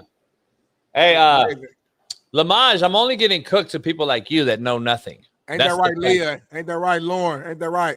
I look amazing. Look at my shoulders and my arms, my buys and my tries, homie. Take your shirt off, homie, and do a competition. Nah, I can't take my shirt off. Why? I look fucked up. I can't take my shirt off. I'm still athletic though. Don't get it twisted. Like I'm not like sloppy, flappy everywhere. I'm solid, but I'm just not. I'm not gonna show my shit off. Bro, but he said I'm solid. Like I'm cool. You know, you try to hit me in the ribs. You know, it's real flabby right there. Yeah. Lamage, get on the board with me then. See, that's the problem, baby. Show this tweet out here. Show this fucking tweet on me. Listen, Lamage, get on the board with me then. This kid right here said, JB's way too funny. But if people believe JB doesn't know what he's talking about, then prove him wrong and get on the board with him. It's not that complicated. Lamage, come on the show right now and let's talk football. If you know so motherfucking much and why I'm getting cooked, but you won't because you a bitch. He didn't let me call in. He just said that. Oh, I see it. All right. Put that motherfucker in there. Put that chat right in there. Call it right now. Call it right now. Call it right now. And the first question you answer wrong, I'm fucking blocking you. He might surprise your ass. Quiet as cat. Bring him in. These motherfuckers, homie, just don't stop. Happy birthday, mama. I love you. Who's mama? My mama's birthday is today. Halloween. Oh, shout out to your mom. 58. My mom's birthday is on the 30th of November. Oh, really? Shout out to your mama. Yeah, man. Where Lamage at? I'm trying to give him a chance. Come on, Lamage. Prove yourself, homie. He ain't gonna call in. I was hoping he's gonna really like call in. I look forward to. I love the board. I always tell you, JB, that's my favorite part of the show. I'm not getting on the board with no casual. I'm just gonna ask simple questions. Can't answer those questions, Smitty. You don't belong on the board. There's levels to this shit. You got to be able to answer a fucking question to get to the board, correct? If I was him, I would still get on the board, even if I'm wrong, even if I fuck up. Just get on there. Right. But I'm saying you got to be able to at least pass a test. Yeah. That you can get on the board. Right. Right? Yeah. He ain't get on. Here's what it is. Who's Joe? That's probably Joe Core, probably. Here he is right here. Let's bring him in. Who, Lamont? Oh, he's here. Let's go. Bring me in. What it do, Coach? Lamont, hey, turn your phone for me. All right, bet. Hey, so real quick, explain how I'm getting cooked. Explain how I'm getting cooked real quick, first of all, so I get your definition. It's deeper than football, Coach. You're getting cooked because you're letting the female get you out of your character. This ain't what we saw. Oh, don't change the narrative. We talking football. This ain't what we saw on Netflix, Coach. What you mean this ain't what we saw? What's deeper? You letting the female get you out of character. This ain't the JB that I knew on Netflix. How's she getting me out of character? You acting like a slap dick, Coach. We know that you right. We know it. But you getting in the same, you lowering your character. Hold on. You said football, though. I thought this was a football discussion. That's the whole point. It's supposed to be football, but you're taking it personal. Who's taking it personal? Who's taking it personal? You. So if I post a fake narrative on you, you're not tripping on that? No, because I know it's not real. Well, we already know it's not real. What do you mean? It's social media, homie. Stop. That's what I'm saying. Stop acting like you brand new. You're not brand new, homie. Stop. What? You act like you brand new on social media. Coach, play the game. You letting these nobodies, you a whole coach with valid fucking certifications. You letting nobodies like Ted and Gion fucking get you out of character. Come on, Coach. That's not what we know you for. Well, you disappointing me. We're not talking football, so it's all good. You disappoint him, though, Jason. Hey, Lamont. Hey, Lamont. Football, Smitty. That's what I'm trying to tell them. Hey, Lamont. I appreciate you letting me call in, though. Hey, Lamont, shout out to you, though, homie. Shout out to you. For calling regular in. real. All right, Tulsa, brother. Oklahoma. 918, baby. Oh, I love it. I love Tulsa. Shout out. Love you, too. That's why I'm disappointed. Right. Like he did. He did it like, damn, like I fuck with JB. You did this. Then I damn near see you doing this. I'm damn near confused, but this is a damn near great show. I love y'all fellas, man. Damn near, man. You're damn near good guest. I want to talk football. I wanted to talk football though, but I'm glad he called in. I'm glad he called in. But I want to talk football. I do respect him though. Yeah, but I want to talk football. Let me get rid of these guys. Uh-oh. Everybody love you in the chat, Bailey, what'd I do? You removed something. But it banned something else. Bands and make her dance. All right, there we go. All right. Anyway, I want guys that like I felt like a certain way when I already knew his voice. I was like, I want to talk football. You know what I'm saying? I want to talk football. I don't want to talk fucking about yeah. But what he's saying was out of respect for you. Like they love you so much. Yeah, and that's why that low. That's why I said I appreciate you coming in. I mean, like this ain't about football though. Like you can't cook me on social media when this whole discussion's about quarters coverage, is it not? Yeah. It's not about life. I don't understand. I don't get it. But anyway, let's move in. Let's move on, Smitty. The reason I didn't move forward yet, I didn't know we were supposed to like be trying to save a few of them for you know what I mean? Go ahead and do our thing. All right, bet. Well, let's get going there on the rundown. Starting here at the top of the 7 o'clock hour. LSU and AD Scott Woodward are expected to part ways, like we talked about. This move comes in the wake of Governor Jeff Landry's criticism of Woodward and declaring he wouldn't make the hire in the football coaching search. So I know we talked about this a little bit yesterday, and we were like, well, if he can't fucking hire the head coach, then what is he doing? So now it sounds like that they probably are going to split ways. I'm not surprised by this, JB, but what's your take on this whole situation? It's messy. Is he currently fired? I don't think he's currently. I think the latest update, if I'm not mistaken, was that they're expected to part ways. So they're probably trying to figure out all the behind the scenes stuff, who gets what happens, etc. I don't know if you saw that text I sent you guys yesterday in the group text. You were out chilling though, so I just want to read you something. I read the whole thing. Did you? Yeah. So basically, this is bigger than I think a lot of people know. I sent that to talk to Braden about it, and he said, yeah, he got fired last night. I'm getting text messages. Officially?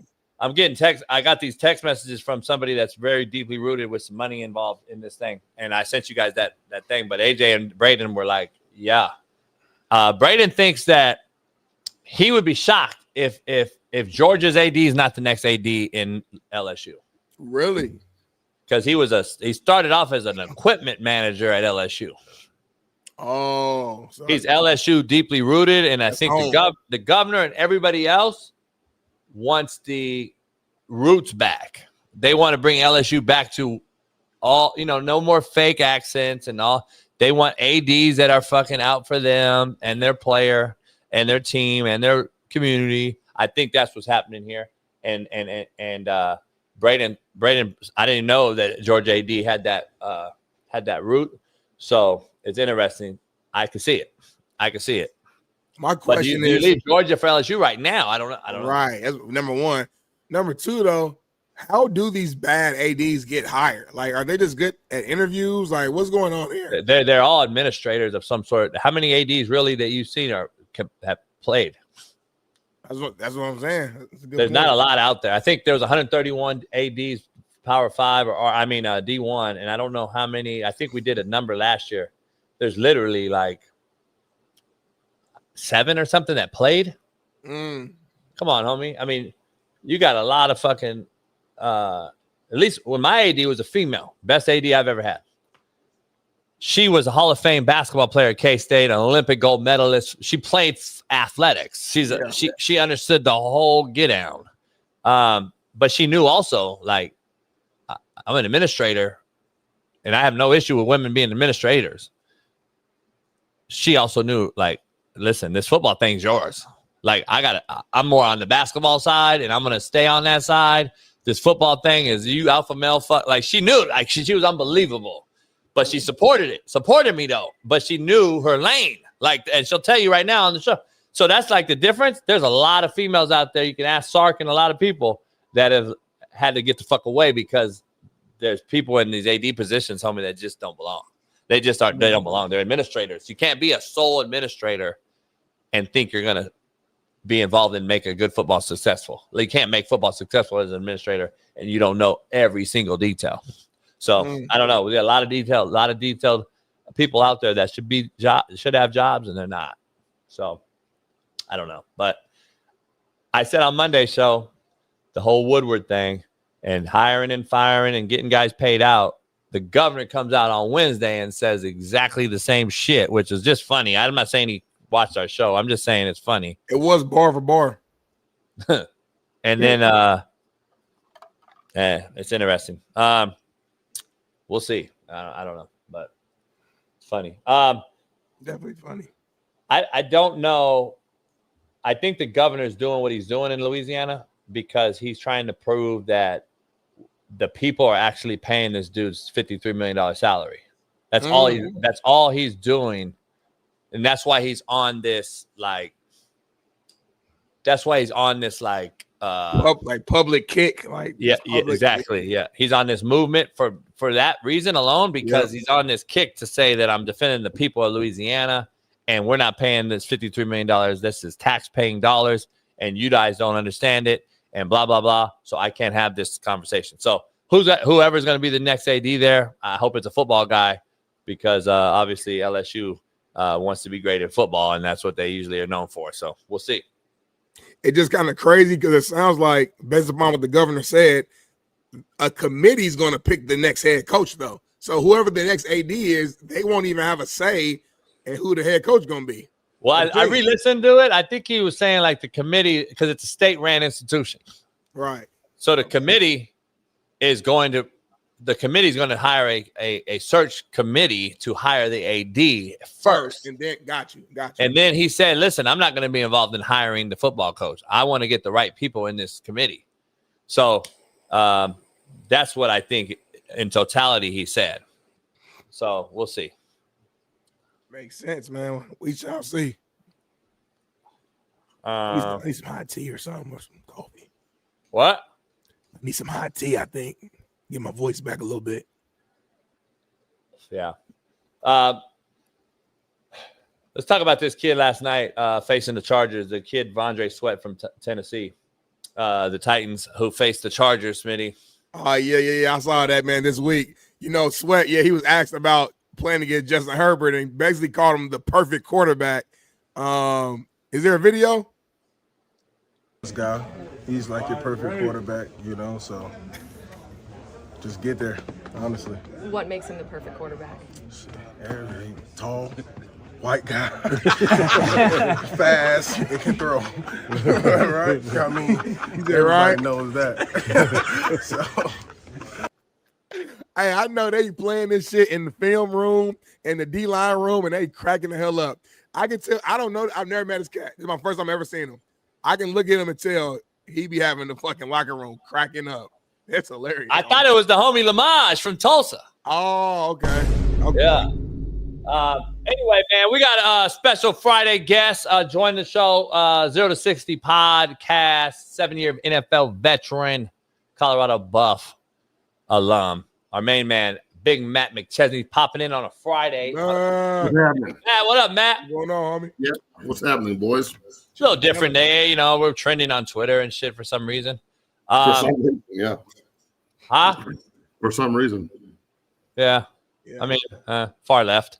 But anyway, what are you for Halloween today? I'm an opinionated guy. Oh, nice. What are you, Smitty? I'm Bane. My mask is off right now, so you guys can hear me, but I'm Bane from Batman. Oh, nice. Fantastic. What are you, Matt? What are you, Matt? I'm just a white dude. Okay. Just a white dude. I don't really have a costume. I'm going to be a dad. I respect there that. You go. Father. We call them fathers. A father. There you go. White father. Y'all meaning them, they call him dad. Daddy, too. Hey. What happened, Smitty? Sometimes it's Bobby, depending on who's talking. Who's y'all? Huh? Exactly. Anyway, Matt, let's dive into brass tacks, man. We got 13,000 people here for some reason. I don't know why. Again, we're trending.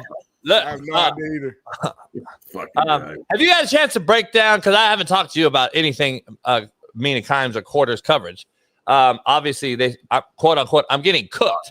I don't know what that means on social media, but anyway, the discussion Smitty and I had was Mina Kimes said the first thing you do, get the ball and throw it deep first quarters. And I was like, well, that's not what we do. The weakness of quarters is the flats, and third receiver to the flat actually is number one. And so then they have taken that discussion and then they started drawing up plays and concepts and formations and fucking protections. And I'm like, what the fuck? So we addressed it, and then everybody got involved because they just wanted to defend Mina. Basically, Matt, the discussion was, I said the weakness of quarters is third receivers to the flat. That's where I would go, not chunk it deep. And then I broke down quarters coverage, right? And how it's turned into match coverage because of RPO, and how two vertical is taken by the safety, and then the corner's on an island now, and blah, blah, blah. So all these corners have come out and say, well, you can't get beaten quarters. I never said you can't get beaten quarters. I said that's not what we come out and attack. Quarters is to prevent getting beat deep. So, like, I don't understand where we came up with this whole thing. So that's the discussion route, Matt, just so you're caught up to speed here. Yeah, I didn't see any of it. I'm no offense, but I didn't really see any of this yesterday. I was pretty busy. Yeah. So anyway, it happened like earlier the week, and then it got out there and fucking. Maybe what do you think? Just leave me alone.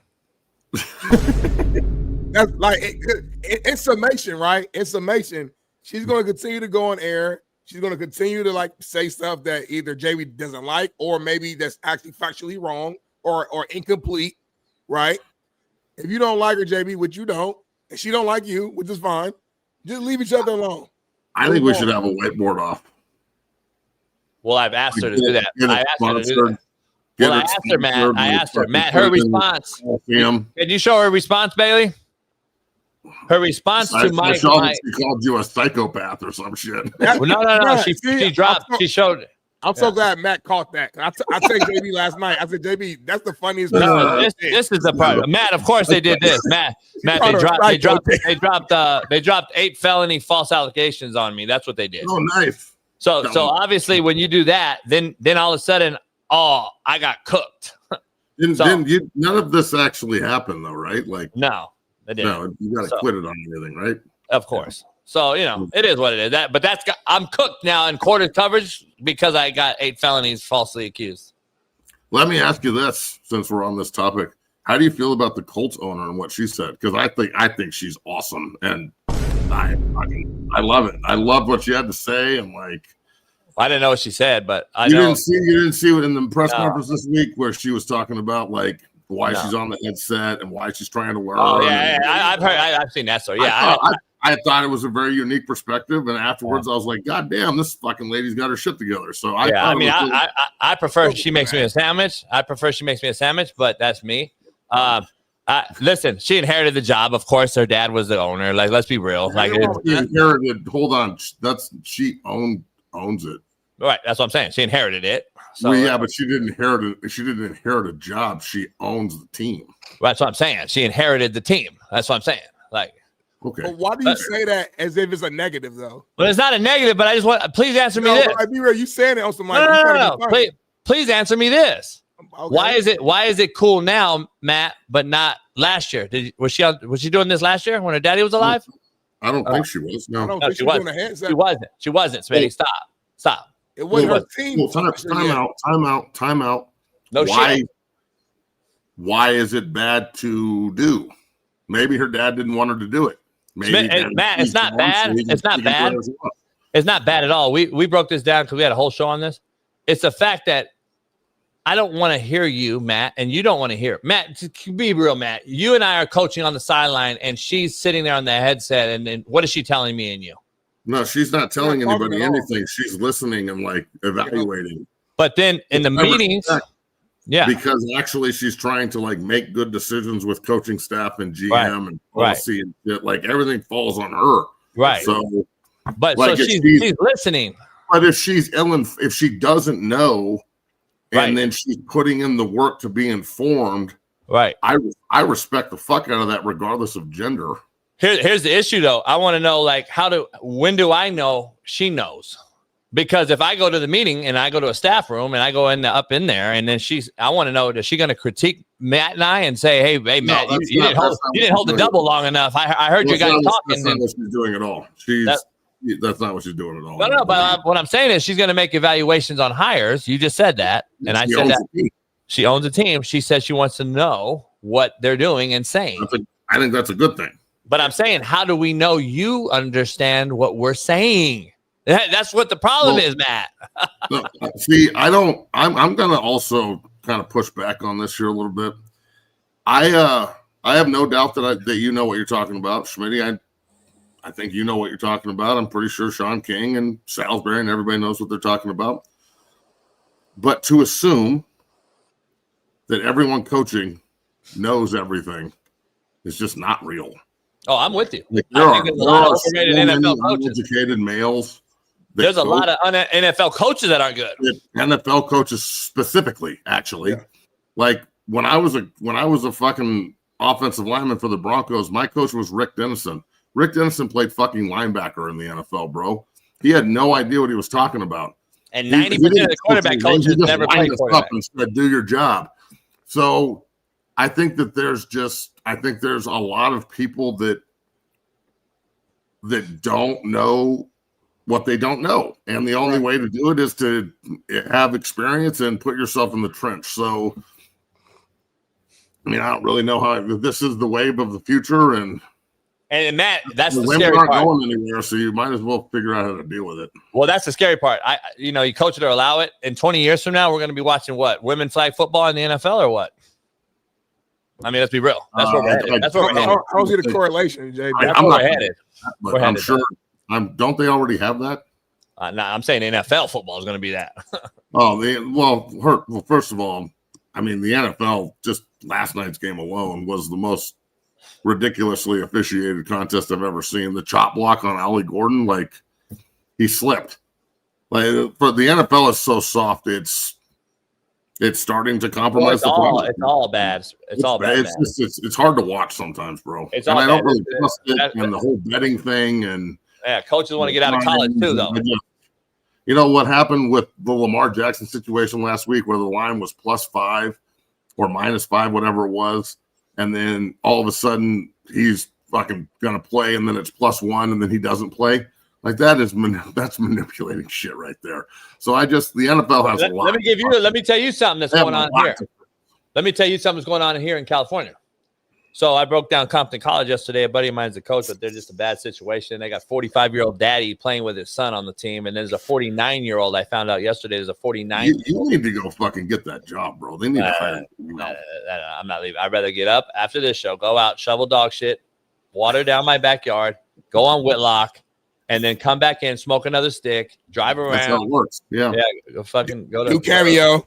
Go holler at bitches in the Starbucks drive-through. So anyway, so can I ask you a question, just friend to friend? Yeah. Does this hurt? Does like the fact that you have so much like controversy with the females on social media? Does it hurt your game off social media? Oh no, Smitty knows. I got a lot of pussy. So let's just dive into this. That's what I thought. Matt, real women love real men, and that's not going to change. No one's saying it is. I won't say a lot of pussy, but he has. You know what I'm saying, amount. Matt? Yeah, you know what I'm saying.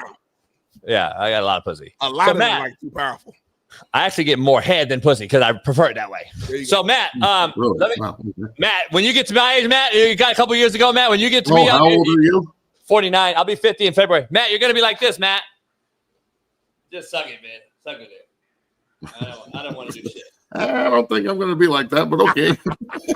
Hey Matt, I'm tired, man. I don't want to fuck you. You know why, Matt? Because JB's selfish now. Like I'm a giver. He's in his older years, so he's selfish now. You're I'm a giver. Selfish. I'm selfish. Yeah, I am a little selfish. You don't want to please a woman at all. Nah, I'm tired. He's at least he knows what he wants. I can't sit here and criticize. I'm tired, and I don't want you if you have babies. So these girls are coming over here with no babies, giving you head, eating your ass, and leaving. They ain't getting nothing in return. Legs straight up in the air too. Yeah. You ain't right. You ain't cooking for them or nothing. They ain't getting nothing in return. I'll cook for a bitch. All right, you'll cook. Yeah. Okay. But anyway, hey, let me give you how football is fucking deteriorating in front of our very eyes. Huh?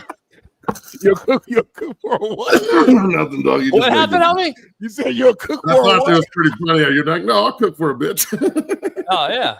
Anyway, God, you're such a dick. I don't know how you pull it off, but it's like an asshole. Why you really asshole for real? Matt. Sure, Matt, you know, Matt. Real recognize real. Real recognize real, Matt. Real recognize real. Real. Look, man, when I come on this show, I'm just transferring myself back to the fucking locker room, and I'm sitting there talking to my two boys, and we're just happen to be recording it. Yeah. Well, we got 15,000 people. Football. There's 15,000 people in here. So let me break something down real quick to you. No, it ain't just us. I want to keep going back to this question. The deterioration of football is happening at all levels. It's starting at the lower level. But let me give you an example of what's happening in California Junior College right now real quick. California Junior College is allowing the most pussy shit I've ever seen. I got called by two head coaches last night, buddies of mine at two JUCOs here in Cali. Take this for instance.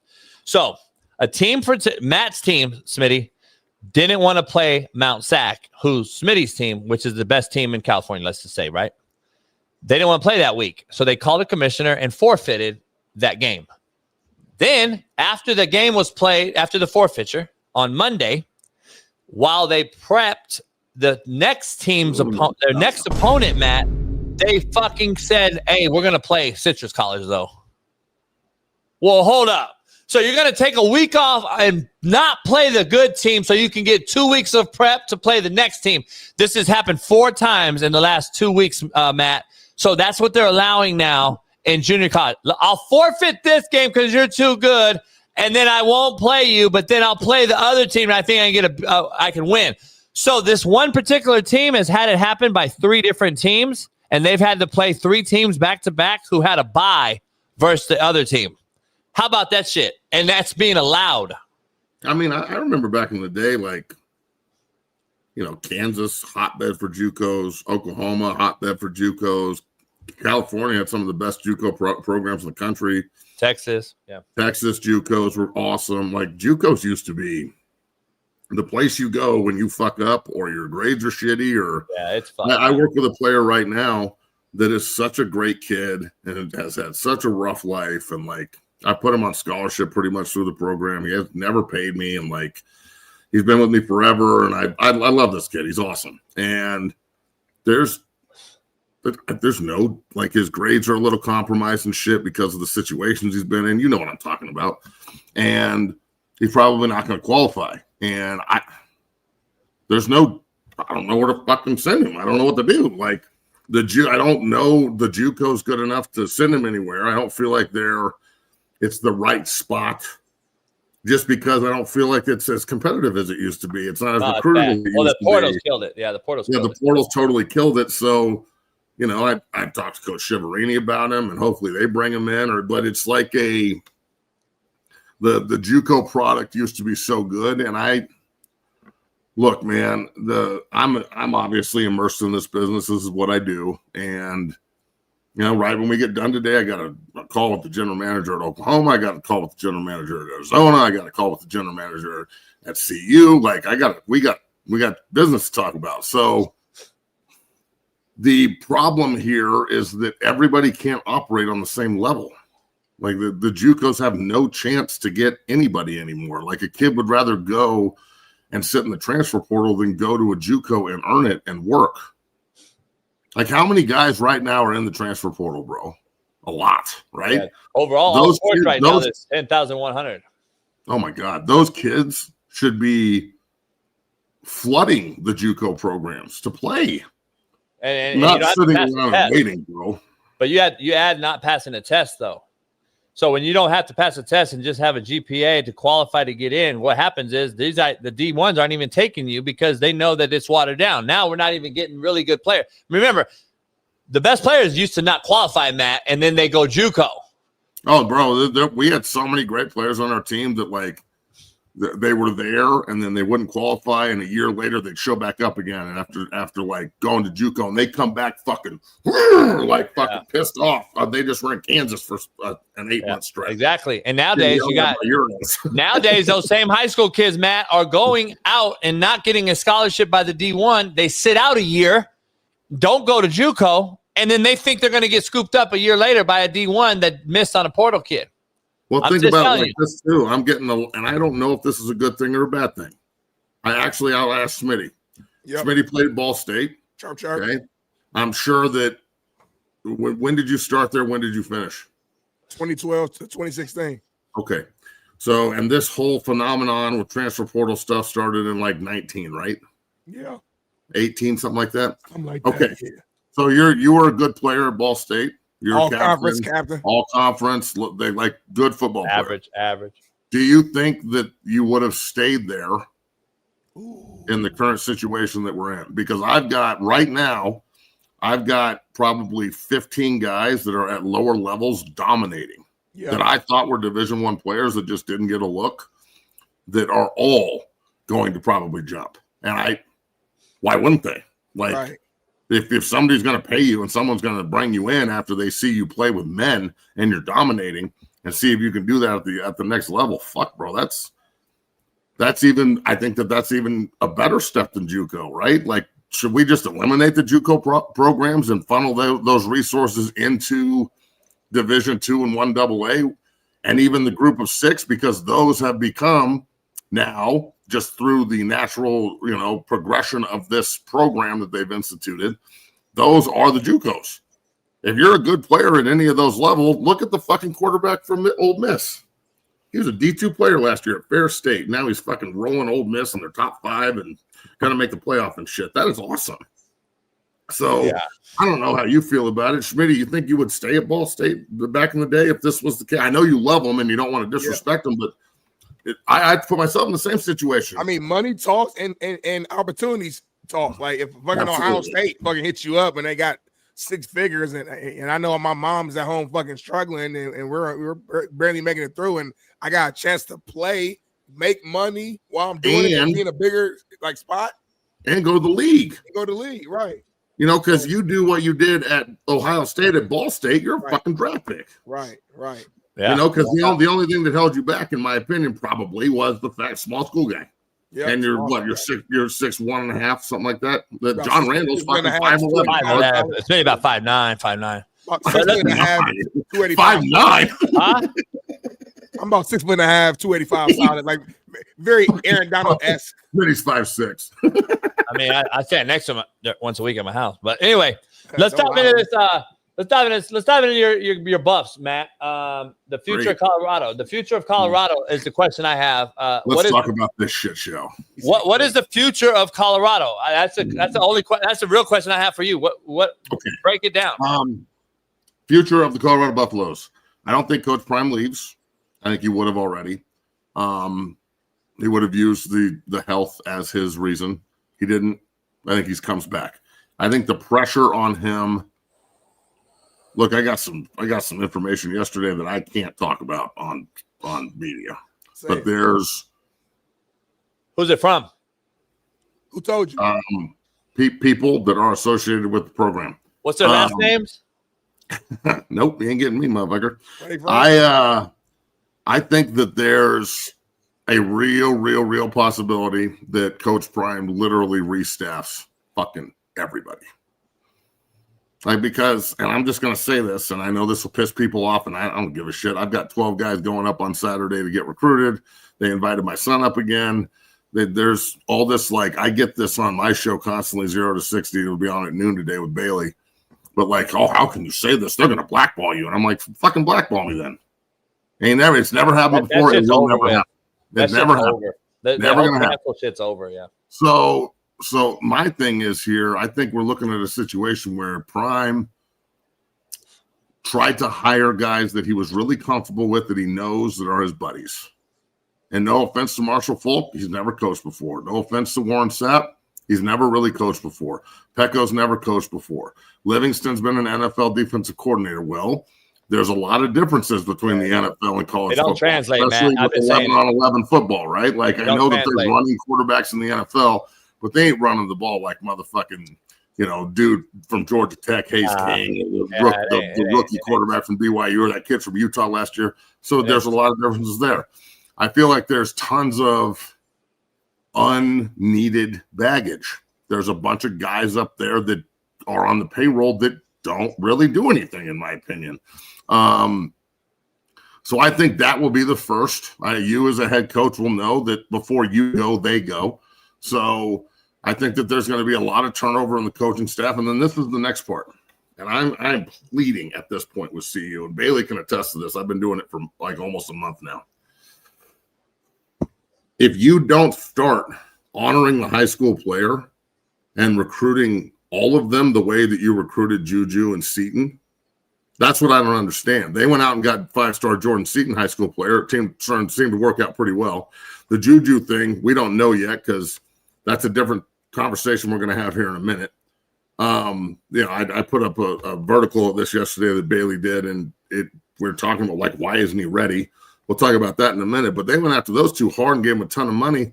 But then they literally neglect the state. And I'm not saying the state of Colorado is the best, but goddamn it, we got big dudes, and they all go SEC. So maybe we should be evaluating them harder and recruiting them harder and developing them more. And you have a little pride in your institution and in your program because you got a little homegrown talent on the field. But Coach Prime doesn't recruit, so he's got to change the way he does things. Like, I understand that you're special and you're Coach Prime and everybody loves you. Do you know how much, for example, Reese Russell?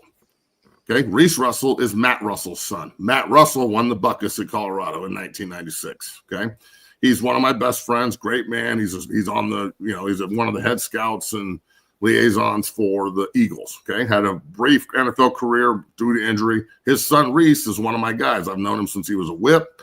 He's been in my program forever. He's a prick. He's nasty. He's mean. He's big. He's fast. He's got 15 offers. CU was the 15th. They should be rolling out the gold carpet to keep this kid at home. He's going to go to Nebraska or Washington. They don't recruit him. We're not going to get him, so why try? His fucking dad's bio hangs in the team room. So that's just one example of neglecting easy opportunity. Do you understand what it would mean if Coach Gerard and Gunner and Coach Prime walked into Valor High School with Mike Sanford, who was the intern coach there, who's now at Valor? Everybody knows Mike, and said, hey, Mike Sanford, we want to sit down with Reese Russell and make sure he doesn't leave Colorado. He needs to be our center for the next 5 years because Coach Prime's got 6 more years left on his contract. So Matt, I don't know. is he going to home visit though with his health? I Well, don't see it. This is where I'm getting to. So the fact that he won't do that, and then he in turn relies on 38, count them, 38 seniors and grad transfers on one team. There were 11 seniors on my 2004 team, and I was the only one that started on defense. 38 seniors is not good. That means you got 37 guys who can't fucking play. And I've seen that all year. I've seen a bunch of guys come in from the transfer portal, with the exception of Hill. All right, the big left guard that they brought in from Memphis, that kid is a fucking monster. But Big Larry, he's been good. The offensive line the O line's been pretty good. Other than that, though, bro, the transfers they brought in and then the guys they let leave. Hill Green starting for Alabama, balling the fuck out of linebacker, let him leave. Hood is a Butkus Award finalist at Tennessee, let him leave. They decided to give that money to a rookie quarterback instead of pay their guys that were already there. And now you're seeing what happens. So I think that they've got to change their philosophy altogether. Just because they're old and in the transfer portal does not mean they're good. In fact, I think it's the other way. If you're old and in the transfer portal and still waiting, because this is the difference. When my guys go in the transfer portal, i.e. we'll use Drake Nugent as an example. Went to Stanford for 3 years, started for 2, all Pac-12, got his degree. Before he was even considering entering the transfer portal, we knew where he was going to go. So he got it. He graduated from Stanford, got done playing, entered the portal. 5 minutes later, he signed with Michigan, and it was over because it was already done. These guys that are sitting there being recruited and courted in the transfer portal are not good players. They need to go down a level to learn how to play college football. We need to be looking at guys that we need to bring up, or maybe you just need to play all your young guys and recruit the way that you're supposed to recruit. I don't understand why, with all the resources and all the coaches, they've got they've got 3 coaches at every position. One of those guys can't be totally and unequivocally committed to the recruitment and development of the next generation. So they seem to me like they're on a year-to-year NFL type of like mindset, but Coach Prime's there for the long run, and it just doesn't make sense. And then Juju, is this what you thought? Like I broke this down with Smitty and Shaun the other day in Weddle. Like this year's year 3. Yep. Willie Fritz at Houston's in year 2 and 8-1. They're balling the fuck out. But this is what Willie does everywhere he goes. This is the year. This is like what Colorado, I think, is what we thought Colorado would be. Houston, Willie Fritz, Signetti, Indiana, Leipold at Kansas. They're struggling though, but over the years that he rebuilt that shithole, just like Dion did last year. I think in year 3 is the year you want to see. That's why I was excited to see Dion coach year 3, because I thought in my world of 23 years coaching, year 3s were the defining year of the program in totality under your leadership. I built a culture. I have a recruiting foundation. I have a set in stone mission statement. I have Matt, you're responsible for Boulder. You have recruiting district ABC. Smitty has Indiana as his home base, but he also has the Midwest. All this shit should be like, it should be rolling now. Like Willie Fritz, guess what? It ain't. Their primary recruiting home is Houston, and then it's probably Shreveport, and it's Louisiana, and then it's probably Dallas, of course. But it's like there's no rhyme or reason on what's going on in Colorado. Is my point. And at the end of the day, I don't see the growth. Nor do I. And I will say this. I truly believe they're a quarterback away. I think this team, the offensive line is 50 times better than it was last year. They can actually run the football when they want to. I know last week was a bad example, and it was probably the most I've been embarrassed I've ever been. Even when I played, we never lost like that. I mean, I lost pretty bad in the Big 12 title game to number 1 Oklahoma my senior year. But again, we're playing for a championship against number 1 Oklahoma. It's not just a regular season game on Saturday night where you don't show up.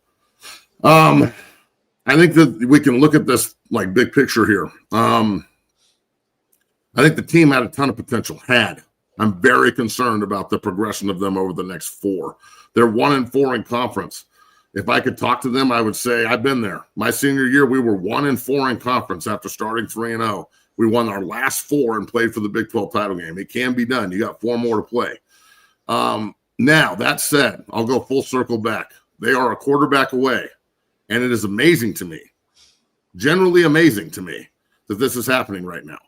Why isn't Juju ready to play? No one asked that question up there. Why? And that he early enrolled and didn't play his senior year. And then he early enrolled in college. So why didn't he play why isn't he playing his senior year right now and learning and getting better? Because he obviously can't do it there. They're not developing him. He doesn't get an opportunity. They keep rotating between two guys who can't play or help the team. If they're going to continue to struggle, I don't understand the mindset of, well, he's not ready. We don't want to ruin him. I've seen multiple freshman quarterbacks all over the country that are just balling the fuck out.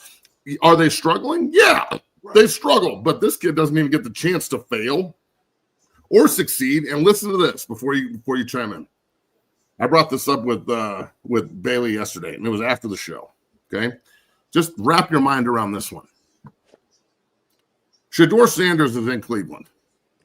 Okay, and he's sitting third string, and he's not getting an opportunity. Your opinion on him, you can have whatever opinion you want. I think he's better than Dylan Gabriel, and I think he should play. But they don't want to play him, and they're not going to play him. Stefanski doesn't care, and that's just what it is. So he's going to sit there and not play, right? And Coach Prime doesn't like that. I don't care about the Browns. I care about Shedeur. You know damn well he wants him to play. He's just trying to keep his mouth shut, not to fucking compromise his son. Correct? We would all assume that's true. So, Dion, Coach Prime, why are you doing the same thing to your most talented player at the position on your own team?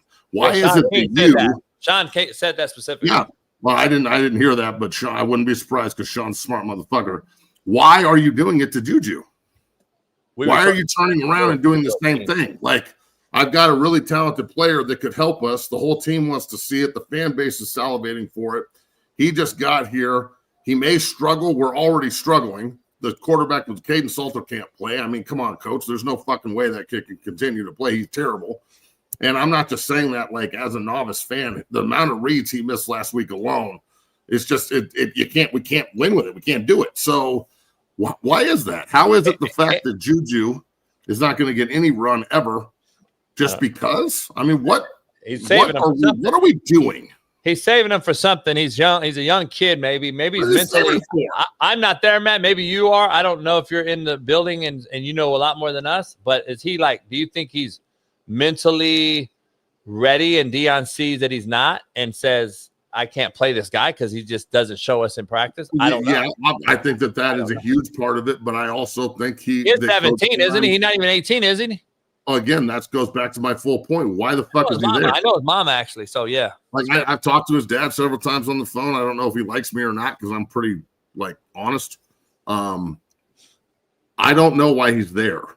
And I'm not saying he shouldn't be there. Like, I don't want him to be a buff. Why did you skip your senior season for this? Let me ask you this. Why didn't you just play your senior year and get 10, 12, 14 games under your belt and keep progressing as a player and then early enroll this year? He skipped his senior season and early enrolled, and he's still not ready? Yeah. He had an entire offseason and summer, and he doesn't know the fucking playbook? That's on the coaching, bro. I'm telling you right now, the players up there can only go as far as they're led. Well, let me ask you this. I'm questioning the coaching in Boulder big time right now. Let me ask you this, though, because he's getting paid, so I don't understand if you're getting paid. $1.2 million. Yeah, if you're getting paid, I don't get what – it's not an ROI here. So I don't know what we're paying. There's no return on investment whatsoever. That's why I go back to why are we paying some guys? But anyway, let me ask you this. I agree. This is my old. Why isn't Hill Green or Green Hill and Hood getting $600,000 apiece rather than giving it to a kid who's not helping us? Let me ask you this in summation before you get out of here, and we got Shaun coming on. Where are you at when you say we're a quarterback away? Because obviously last game 50 points wasn't what you were referring to. You mean no, I'm not referring to last week. That was bad, but they did beat ranked Iowa State. They lost by a score at TCU. They lost by a score against BYU, who's undefeated. They lost by a score against Georgia Tech, that's undefeated. Willie Fritz beat their ass. They did have two bad games where they got dealt with on the road. Yeah. I think that if they had a competent quarterback or an offensive coordinator that could build a scheme around the quarterbacks that they have, Pat's awful. They could win some football games. They would they would be in a more advantageous position than they are right now. And the 50-point game is a combination of all that shit piled up over time because I've been there. I've been there as a coach. And if eventually you lose enough close games, you will eventually get blown out because you will lose the locker. You're going to lose the locker whether you think you have it or not. Look what happened to Miami Dolphins last night, Mike McDaniel. He clearly lost the locker room. McDaniels, they need to fire his ass right now. Well, we got a bet going that I think he'll be fired before the show ends, but we got only about an hour left. So I'll say this too. If that game last week was embarrassing as fuck, it was terrible. How they respond. This is the most important game in Pry's career as a coach. The period. Like if Friday night or Saturday night, tomorrow night up in Boulder in a sold out stadium, if they come out and Arizona's good, they got a top 2 defense in the Big 12, and they got a fucking a really, really respected veteran at quarterback who's been through battles, who got his ass whipped last year by CU at home and wants to return the favor. They've replayed him 3 years in a row now, 4 years, or fucking 20 years, because they used to be in the old division in the Pac-12. The last time they were in Boulder, they put 300 yards rushing on CU in Prime's first year and beat them 34-31. This is no slouch of a game, and CU's a home underdog, and they should be. They were awful last week, but if CU comes out and they lay another egg this week, and it's bad, and it's like Arizona's beating the shit out of us, and there doesn't look like there's any type of response from the players whatsoever, we got fucking problems, bro. Yeah. Matt, you doing your show today? 12 o'clock. At noon. You and Bailey. Make sure you head on over to Matt's show today and watch that. Matt, we'll see you next week. Hopefully, stay safe and good luck. Happy Halloween. Yeah, happy Halloween to you guys, too. Have a great day. Peace. You too. Peace. Matt McChesney, clap it up. Make sure you guys tap it up. Pound the like button. Smitty, you good on me? I'm great. You all right? I want to get loaded. Do it right now. You got a full bar behind you. I'm just saying, I felt like damn near bad. What you mean? Because usually I'm the one loaded. Nah, I'm fucked. I feel great though. Edibles and liquor. You don't drink when you come with me though. It's weird. I got a long drive back. Well, we got our main man, Super Bowl champ. Yeah. Quarterback that knows coverage. Yeah. He understands quarters. Yeah. He understands match. Yeah. 6, 4, cover 2. Yeah. 2 man. Yeah. Our main man, Shaun King, joins the show.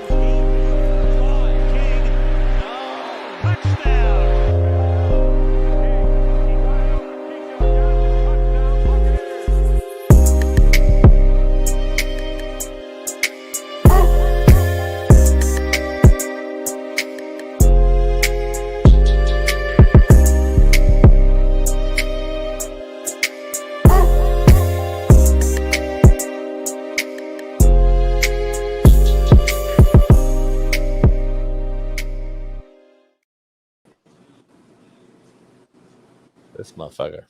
Smitty told, Mr. King said, addressed you officially and said, don't wear a mask or other weird things around 2 grown men in a discussion. He specifically asked you to do that a couple weeks ago. First of all, what kind of material is that made of? Ball skin. I mean, that's leaning towards that alternative lifestyle material. I know you ain't talking pineapples. Hey, Shaun, you know what you do, pineapples. Hey, Shaun, that's the gag thing, the rubber, that gag ball mask on me. Shaun would know. That fucking gag ball mask on me. I didn't think about it. Shaun, I did not think about that shit. It doesn't look like that. What do they call that? Dominatrix shit? Yeah. So are you saying his wife in the back got the whip and the oil? Let us find out you got some wide backs to match that, dog. Let us find out you a swinger. You're right. Hey, Smitty loaded, Shaun. Smitty is absolutely loaded. Pineapples only mean that in the swinger community. Smitty is damn near loaded. Smitty is damn near beyond loaded on the show. He just got in. Just came Smitty get drunk off of Shirley Temple, though. I know, it's crazy. Because he posted the drinks. He posted the drinks he was drinking, and they were all like fruity umbrella, pineapples in that motherfucker, berries. Smoke coming from him. Yeah, he posted something at some restaurant or some. I don't remember him posting that shit. JB, he drink Palomas all day. Yeah, that's not a sweet ass drink though. That's a tequila. It's like 90% tequila, 90% tequila and a little squirt, homie. That's a grown man drink. Fucking tahini on the rim. All right, Shaun, let's get into brass tacks here. We don't have a lot of time to fuck around here. We're trending right now on Twitter, so we got 16,582 people in here overall. Shout out to everybody watching our biggest show so far. Let me ask you something, Shaun. Break down this Mina Kimes thing and explain. Hey, let's go to something else, man. Explain how JB's getting cooked, will you? You know what? I've told you this before. You got a thing for Mina, dog. Like, that's your spirit animal. Like, you sound like Naja Paja or whatever from Tulsa that came in on the call. What's his name? Taja. Laja? What's his name? Hey, Smitty, when I saw I need a project chick. Yeah, that's me. That's Mina for him. Mina's project chick. Hey, like, that's you sound like Taj or whatever from Tulsa that I let call in, and he said he disappointed Lamaj. I'm not. No. You sound Lamaj. We're talking about football here, not about any of that other filling shit. Let's talk about football. Why former NFL paid actors are defending Mina blow me away, because all the real ones that we have on this show and other guys like Asante Samuel and other guys, they called in and called me personally and was like, JB, this is crazy for the paid actors to defend Mina, but that's what they're paid to do on ESPN. I'm not defending Mina, but I'm not going to attack Mina. Like, let Mina be. No, it's not even about attacking. I'm just talking about the actual discussion. Why nobody wants to bring that up? Dog, you were so sassy when you jumped up and got that whiteboard, dog. Right. Play the shit again. You was fucking tripping, homie. You couldn't wait. Yeah, because I'm tired of seeing. You couldn't wait to talk about the safeties at 8 yards and how they really run fitters and quarters was what quarters was invented for, and then how it really turns into a match based on the alignment. He couldn't wait to get up there, dog. Hey, Shaun, exactly what JC Horn said on Sheena Quick's interview, exactly, and it's like, what's so hard to understand? That's exactly what I said, and I actually showed it. There was a she finna say something. Right? I know she 8 yards, and they're the run fitter. They actually help the run box. Guess who has over the top, Smitty? Oh, the corners. So that's what Smitty was sober. But Shaun, so there is a part of attacking quarters where people feel like if you get too vertical and can occupy the safety, that one can get over the top with a post ball. But yeah, that's any coverage. Right. Like, my thing is, all I said was the way she said it meant like you just throwing go balls. So I get that's what we and Shaun quarters, hey, 4-bird alert. That's what the problem is. And I just said, hey, nah. Shaun King and I would say, hey, any third receiver to the flat. Hey, Mina, I got nothing but love for you, baby. Listen, do your thing, get the bag.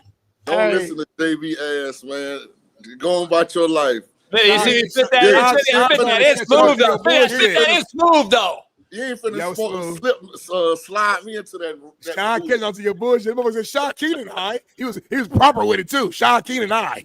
And I just gonna keep going. I hope you didn't interrupt me. Yeah.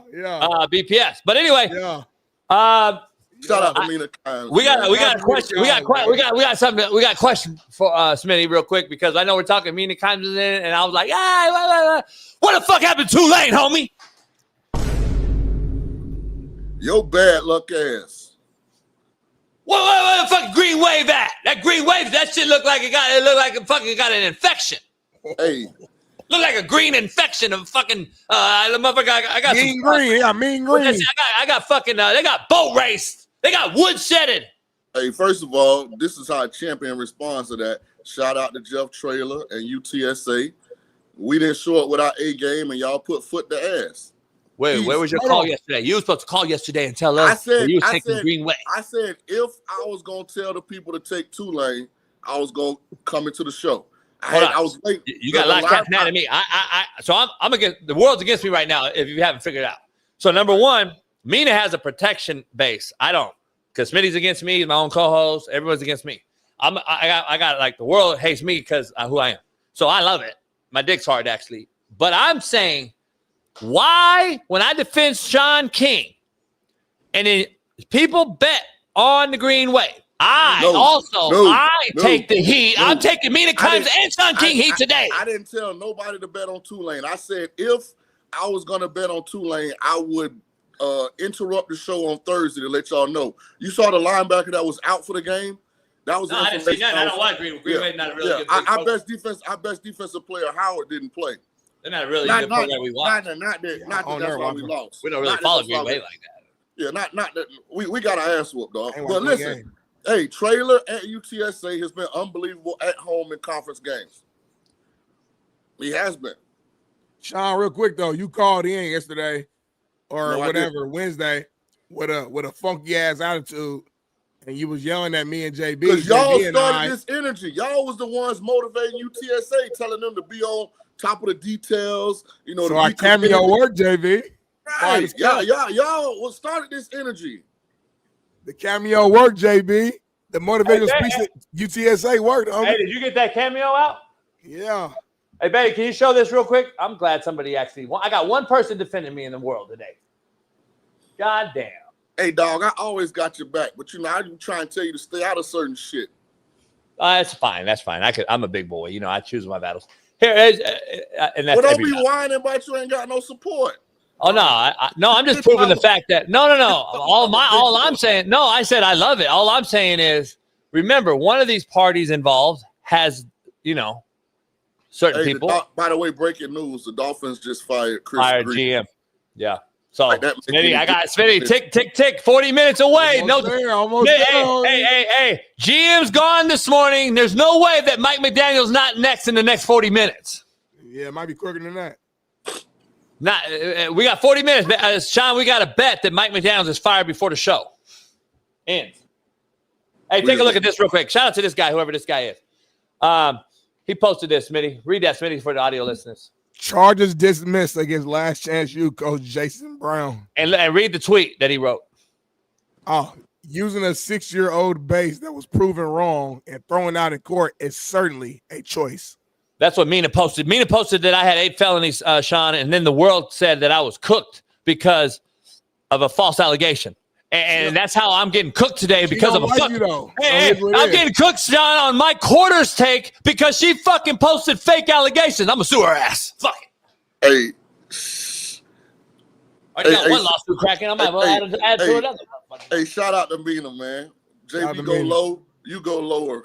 Yeah, you've been taking shots at her every single day for the entire year. At some point, she gonna clap back, and she's not gonna give a fuck. Hey. Ain't no rules right now, homie. We ain't gonna feel sorry for you, Jason. You want to cry for you and feel sorry for you if you didn't win at Mina every day all year. Stop. Get him, Mina. right. Get his ass, Mina. Hey, the show we got is like Smitty saw it yesterday on Facebook. My homeboy hit me up. It's like somebody said something, and my boy Dave Ports was like, "Cause you're a dick." Yeah. And then Smitty was like, "Oh, you got Ports mad at you." And this is the fact. This is the world we live in, Shaun. It's like, no, he's not. And what I say to him, I said, "But I repent though." and are you sorry? And the shit's going crazy on Facebook, right? Because everybody's laughing and shit. And Smitty over here, my point is, it's homie conversation. And you motherfucker like with the barbershop. Yeah, you motherfucker literally, they will never agree with the homie. You'll never agree with the homie in an argument. We're always going to go against the homie in an argument just to fuck with the homie. Hey, Shaun, somebody on Twitter said, JB, you're an alcoholic. And JB responded and said, you're a dickaholic. What's wrong with your man? This is your guy, Shaun. This is your guy. Hey, he definitely not an alcoholic. He got all that fucking liquor back there for sure. He drank one drink. Yeah, he's soft as fuck. That what's it called? A Pomona? What that shit called? Paloma with squirt. It's fucking squirt lime. That's the only thing he drank. Trust me. Smitty, call your boy out BPS on that, homie. That's BPS. Pomona. Pomona. Homie, I drink straight up Sincoro Anejo tequila. Shaun and I went through 2 bottles of that shit over the weekend. So we just drank straight up because we were trying to prove. Most of it me. Hold on, Shaun. Explain to Smitty why we were drinking grown man drink, because we were explaining to Smitty you don't have to put 30 different juices and sodas inside of a drink. So Shaun and I actually put and showed Smitty, but Smitty refused to drink a grown man drink. I pay for the bottle. Here's Smitty's take, Shaun. Man, fuck all that shit. You could say that grown man shit, but I want something that tastes good. Hey, JB, to everybody watching that's in the chat right now, Smitty 17,000. 17,000. Okay, shout out. Hey, listen, Smitty's that friend when you having something at the crib and he asks, do you need me to bring something? You text him back, yeah, all that gay shit you gonna put in your drink, stop and get it yourself because it ain't. When I go to Hey, Smitty wants some cinnamon on the rim. You're capping now. Umbrella, umbrella. Y'all really capping right now. When I go to JB house, either JB or one of his hoes makes me a fucking drink, and they got tahini on the rim. I thought I didn't have hoes. I thought you just said I didn't have hoes. You got a couple. You don't have a lot. The difference. Hold up. Dog, he over there putting salt on his fingers, rubbing it on the rim. Like, yeah, you got to bring all that shit. You come to the crib, dog. All we got there is hard looking nice. Monique in the house. She said what's poppin', so that means she blood too. Monique, hit me up. DM me real quick. Let me see what's cracking. Anyway. What's good, Mo? Huh? I'm saying what's good, Mo? You know what I found out? What? That I had so many old haters that I needed a shit ton of new ones. And I've got that. I got that. We got like thousands of new followers on all our platforms. I got a new hater. That's what we got. And you know, I told you. She banging. She banging. Yeah, she real one. Yeah.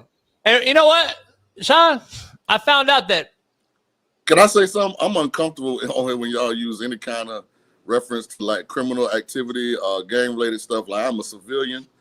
I'm a tax-paying guy. I am the head of the Neighborhood Crime Watch. So for all y'all in the chat, if you do some shit around me, I am going to tell. I am going to report it. So don't put me into your... Tell me who telling. Hey, Shaun, I found out, though, in real talk situations here, I found out that most of the world wants to be like me, but can't be. I found that out recently, Smitty, in the last 24 hours. You did? Yeah. How?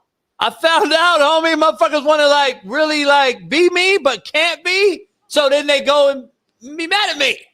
Yeah. Let me ask you a question, though, on some real shit.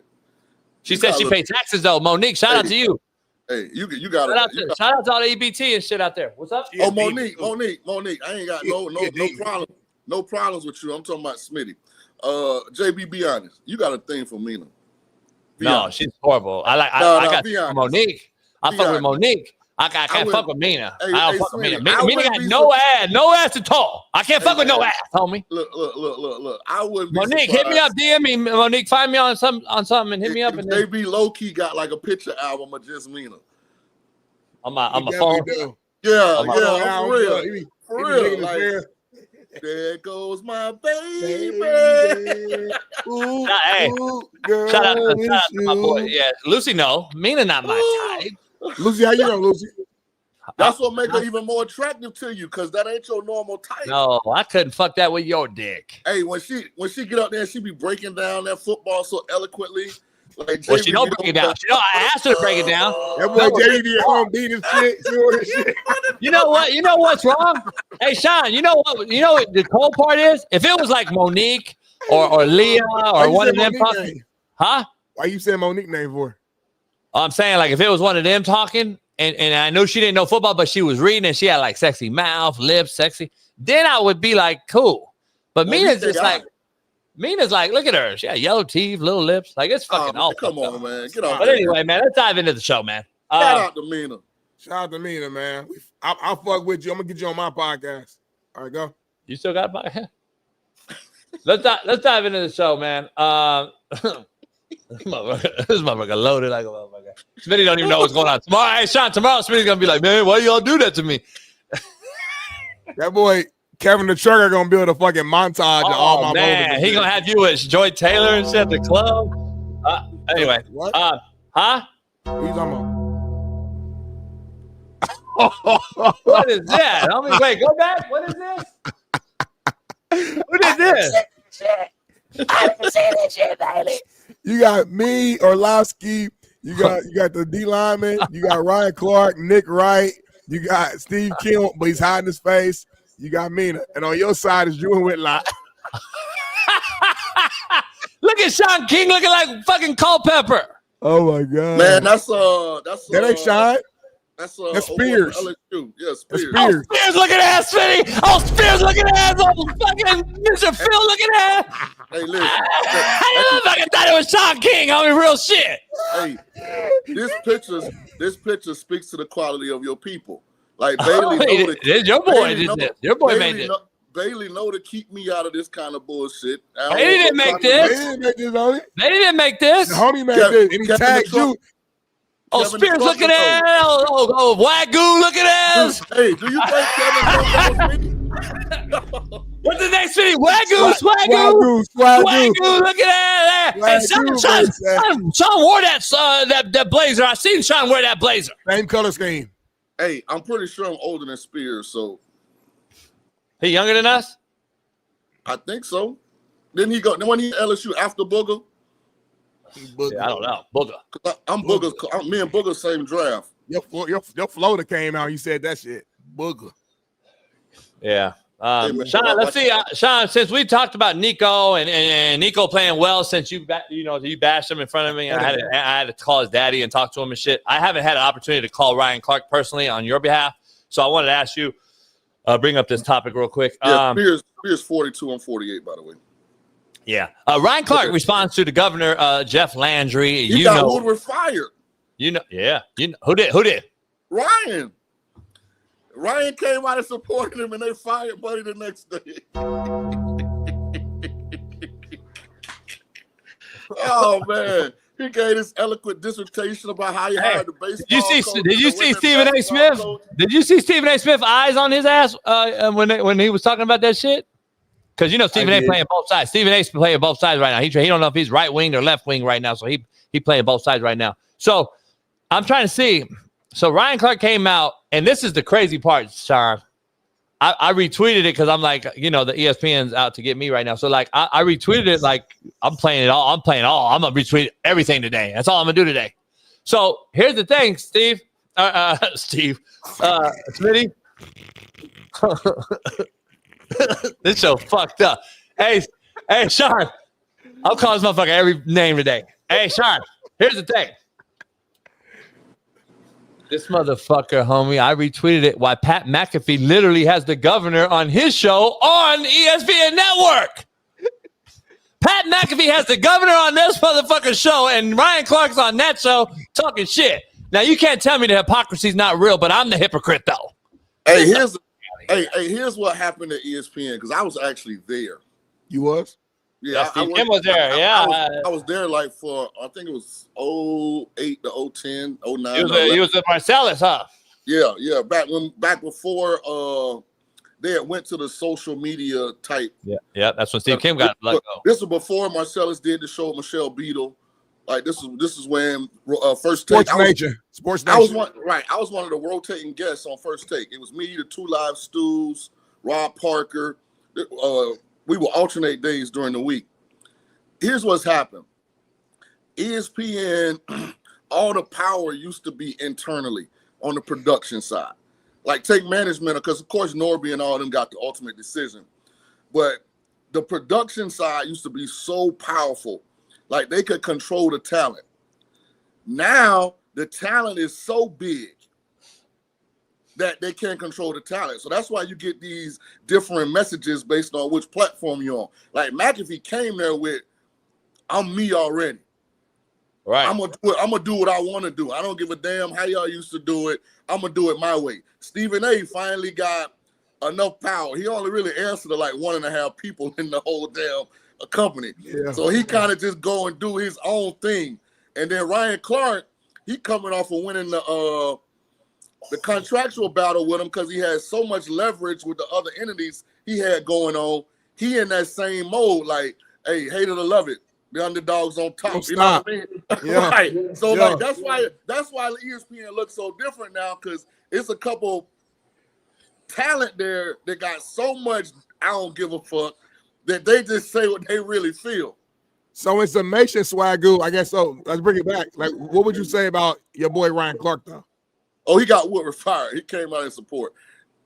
If I run for office, Ryan, don't support me, not publicly. Just hit me up on the DM, and just let me know you're rolling with me. But here's the issue too, Smitty, that we're he made a hell of an argument too, didn't he? Yeah. We're making. I want to be clear though. Pat McAfee had LeBron on his show and blasted Stephen A. on his own network. And remember, that's your point. I'm just saying to your point, Yeah. like this motherfucker's doing his own shit on their network though. Crazy. Right. Like back when I was at ESPN, the producer wouldn't even let that go down. Like when I can tell you some stories when I was there, dog, it was so producer driven. I was on the Tampa Bay Rays were in the ALCS versus the Red Sox. This year we went to the World Series against the Phillies. Who's we? I had a Rays hat on. I had a segment on Sports Center. This back when Sports Center was still the main dog at ESPN. I had a Rays hat. They got mad at me. Like I got in trouble because I had a Tampa Bay Rays hat on because ESPN is mostly Yankees, but the other portion is Red Sox. And they were pissed off that I had the audacity to have a Rays hat on. Like this is something you would think in 2025 never mattered. Right. Like, even shit like that was a big deal back then. Like I was walking down the hallway one day and Mike Greenberg, this when him and they still had Mike and Mike. This was before they fell out. And Winky Wright, me and him, like we brought the word pimp to Florida. So he walked down, I was like, "What's up, pimp, man? I love the show." He thought I was calling him like a pimp for real. I got called at HR about why I called Mike Greenberg a pimp. And I was like, that's a term of endearment. That's like me saying, "What's up, partner? What's up, my friend?" Like, boy, that spot used to be woo. Cultural differences. Man. So now it's evolved because the talent got so much leverage. I mean, you could see it's probably a little different, but I mean, I heard if you ain't one of them big dogs, you can't get away with that. I heard ESPN had a shitty work environment, so I get it. Huh? I said I heard ESPN had a shitty work environment, so I get it. Yeah, Mike Golick Jr. came at me too, but we've had a beef for many years. We had his daddy on. I respect the daddy. I like the daddy. We had what's the name? What was the name, Smitty? The daddy. They both Mike Golick. Both Mike, same name. Yeah. And then the brother's Bob, right? I don't know the brother, but I know. Yeah. I don't know the brother. I don't know the whole family tree, homie. You going too deep? No, Bob Golick. He got multiple sons, though. Yeah, multiple sons, though. Bob Golick was a player too, though. Notre Dame. They all play Notre Dame. Yeah. Shout out to the Golicks too. Mike and them cool. The son's a bitch, though. I'm not gonna say that. I know the son. I've done stuff with this like on the show. Hey, which one? Which son? But think about Greenberg taking me telling him what's up him, and me getting called to HR. Fucking snitch. Yeah, I mean these white dudes. Hey, Smitty, we're in today's news, by the way. What you mean? Today's news, like on TV. What you talking about? Yeah. Today's news: ESPN Mina Kimes debate Jason Brown on BD quarters coverage NFL. That motherfucker's everywhere, homie. It's crazy. Comical. Everybody in the chat that's talking shit, come in the chat and come on the show and get on the board. Oh, I forgot. You won't. So anyway, let's keep going, Smitty. Dan Lanning says, Shaun, he has zero interest in leaving Oregon. It's zero. Yeah, I'm not leaving Oregon. As long as I win, that's what I always tell my kids. So here's what's interesting about what he said, though, which makes me believe it fully. The only downside to being in Oregon is, does your family like being in Eugene, Oregon, outside of college football Saturday? If you got a family that like to hike, that's outdoorsy, that's cool with kind of that rural lifestyle, then why would you ever leave Oregon? Like, to me, that would be the only reason. You got to like, though, that, man. That weather up there is funky. Yeah. Like they say the state of Oregon leads the country with most suicides every year. That's Washington. That's Washington. So same climate. It is same climate. Here's the issue.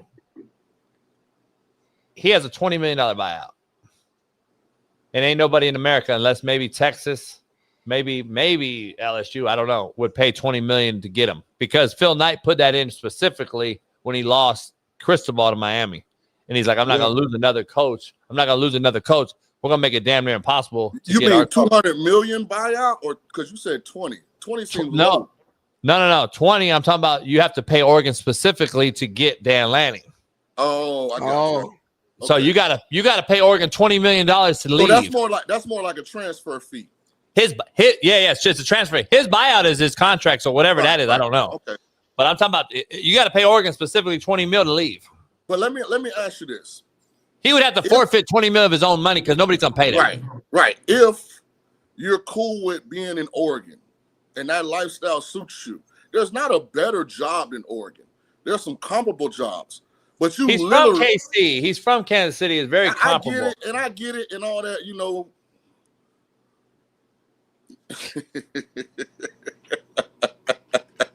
Shout out. Hey man, hit that like button, man. Hit that subscribe button, man. Come on. But listen, there's not a better job just from the football-centric part of it, especially with Oregon being in the Big Ten now instead of the Pac-12. So really, I don't know. Leaving Oregon to me would be crazy unless your family just tired of Oregon. Everything you want and need there. You got the back end, you got the NIL, you got the uniforms. Players want to play there. You got the cool factor. You got the field, the money. Everything's great there. Like there's no the whole state smoking weed too. So it ain't like you walk in a diner and everybody run up to you. It's just like, hey, that's Coach. What up, buddy? Yeah. You want to hit this? Everybody blowing trees. You chilling. Mike McDaniel's going to stay as the head coach for the rest of the year. That's crazy. You got it wrong. If you're going to clean house right, why not clean it right now? Like, it don't make sense to me. If you're already firing guys, clean house now. Hey, can I say something, JB, about last night? After you address this guy, shout out to the Dog Pound. Shout out to the Dog Pound with that 99.99. God only Coach JB show with Big Boy. He didn't mention Big King. Come on, Dog Pound. Send another 99 just for you. You lost some $99 last night with your Green Wave pick. So that's the problem. I didn't give Green Wave. Now you're down $200. Listen, stop putting words in my mouth. I said on Wednesday, if I'm going to back the wave, I'll come on Thursday. But let me say this. Mina will defend you. This for all coaches that come from programs that got options as far as footwear. Break it down. Ollie Gordon, coach, was yelling at him on the sideline yesterday, right? Yeah. So I got this theory that he was yelling at him because he said, I told you not to wear them goddamn molded ass shoes. Because see, them boys, all the shoes that y'all see that got them designs and stuff got molded bottoms. The problem with molded bottoms, when you play somewhere where it's humid, it's at night, the grass get a little wet, you don't get no traction. But the shoes that got the screw ins that come with the longer actual cleat part where you get more traction, they don't want to wear them because they don't look good. Right. That's a good ass point. I used to tell my running back, all right, you go out there trying to look good, your ass fall down, just keep sliding, keep crab walking right over here by me.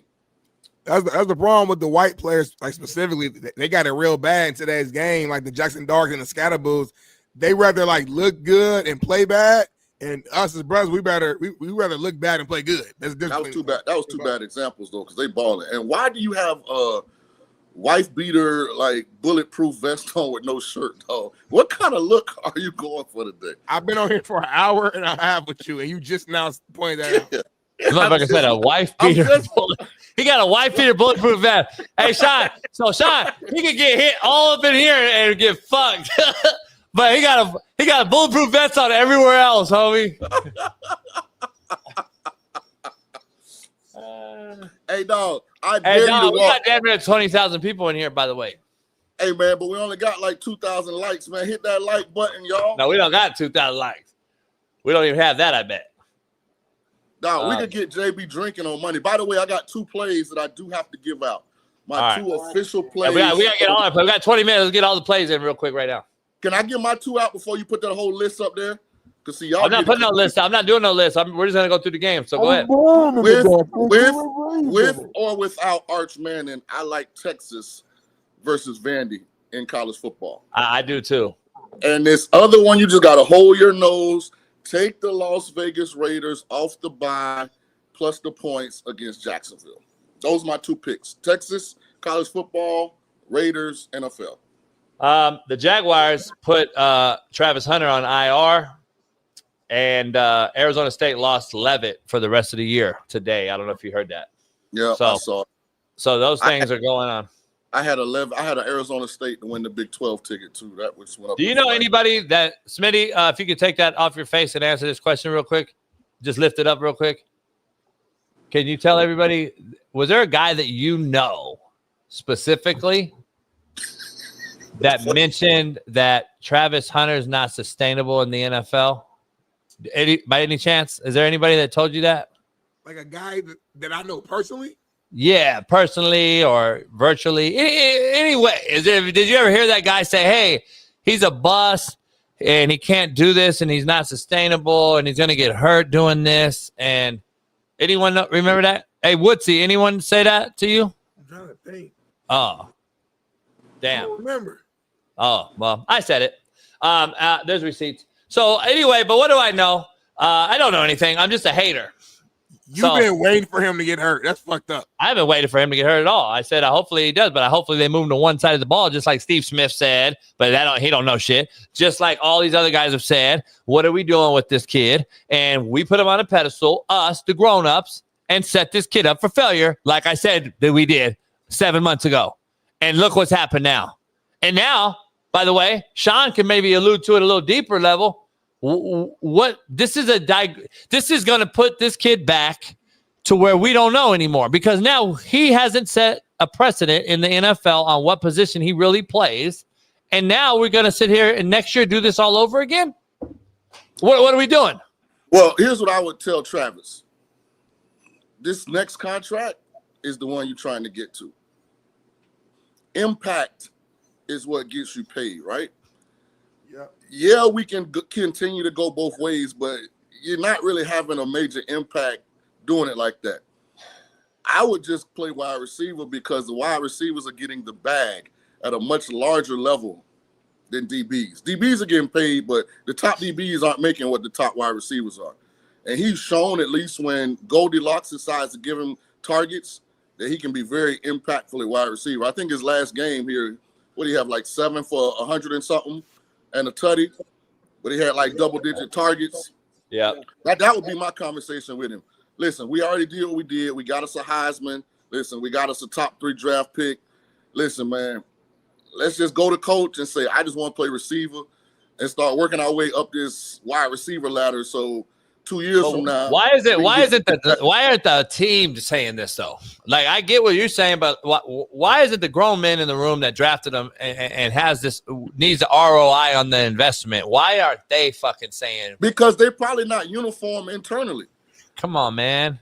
The DB coach, like, man, if you just give him to me, I can turn him into Pat Surtain. And the coin, like, man, you see Brian Thomas dropping all these balls. If we take him off the offensive, and we got this schizophrenic playing quarterback, and we need him over here. So it probably internally they're not like, let's do this or that.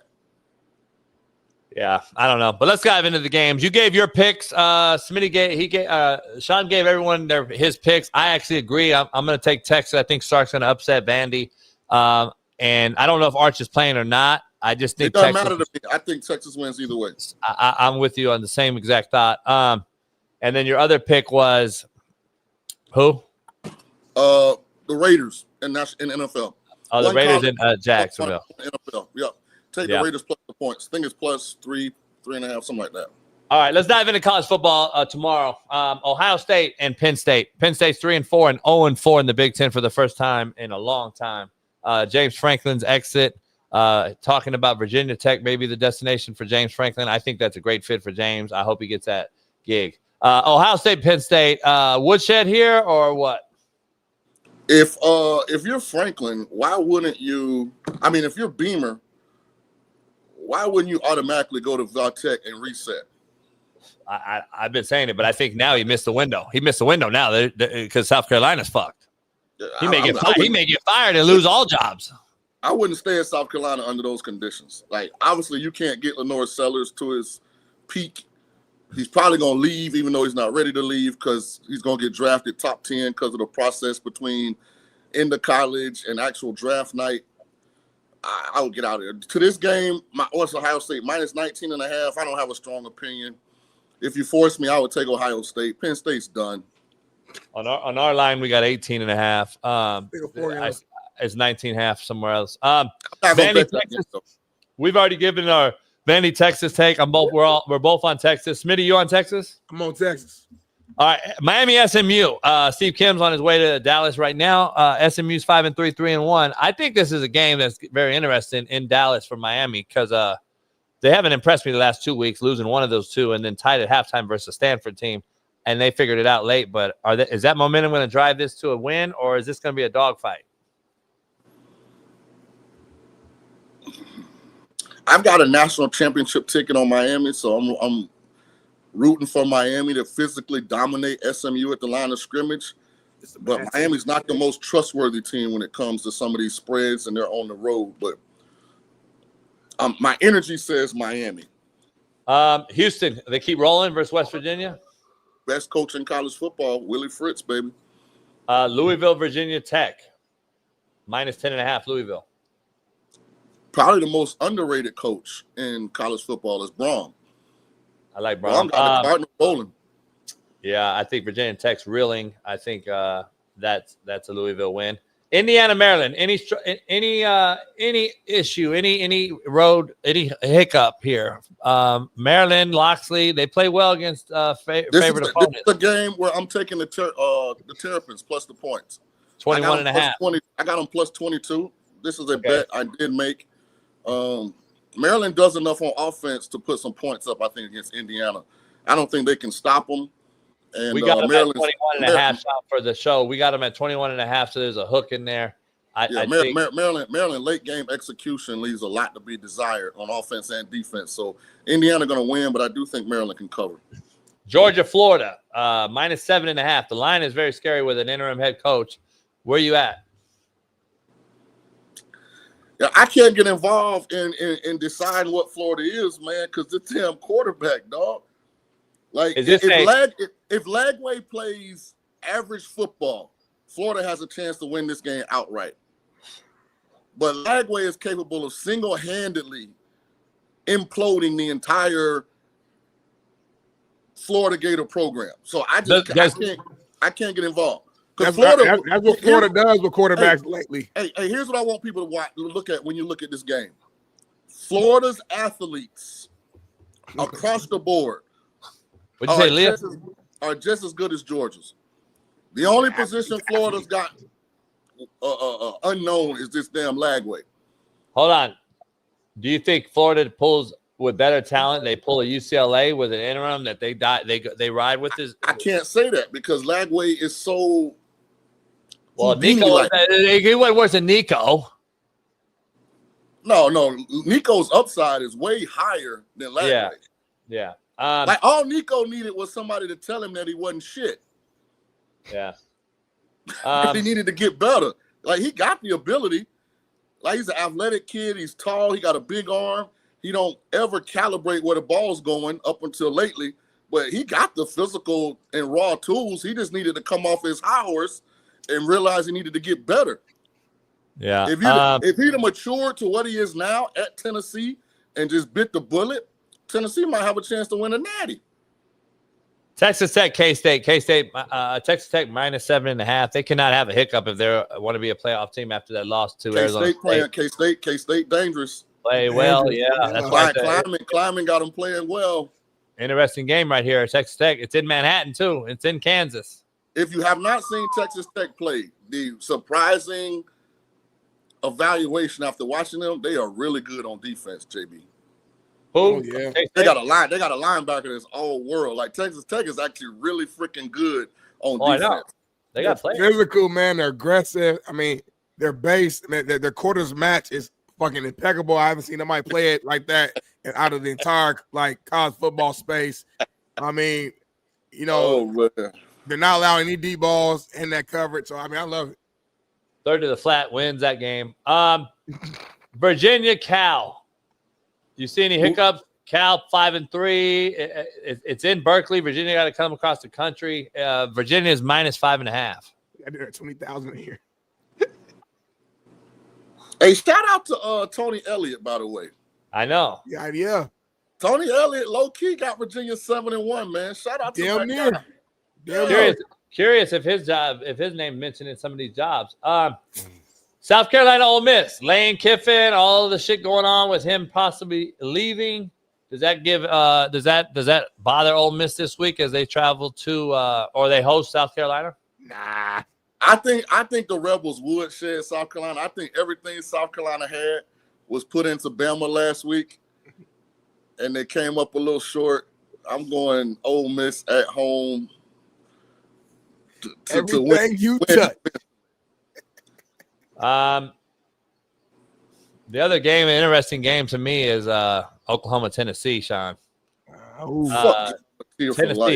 Tennessee -2.5. Fuck John Mateer for life. And I can say that about college athletes now because they paid like pros, so we can evaluate them. We can evaluate them like professionals. He's a kid. Don't do that. Nah, can't be both, Smitty. Can't be both, Smitty. Stop. Kids get paid. Dog, he's awful. So you like Tennessee and Knoxville? Yeah, I'm anti-Oklahoma. Until the old Mateer shows up, they might lose every game.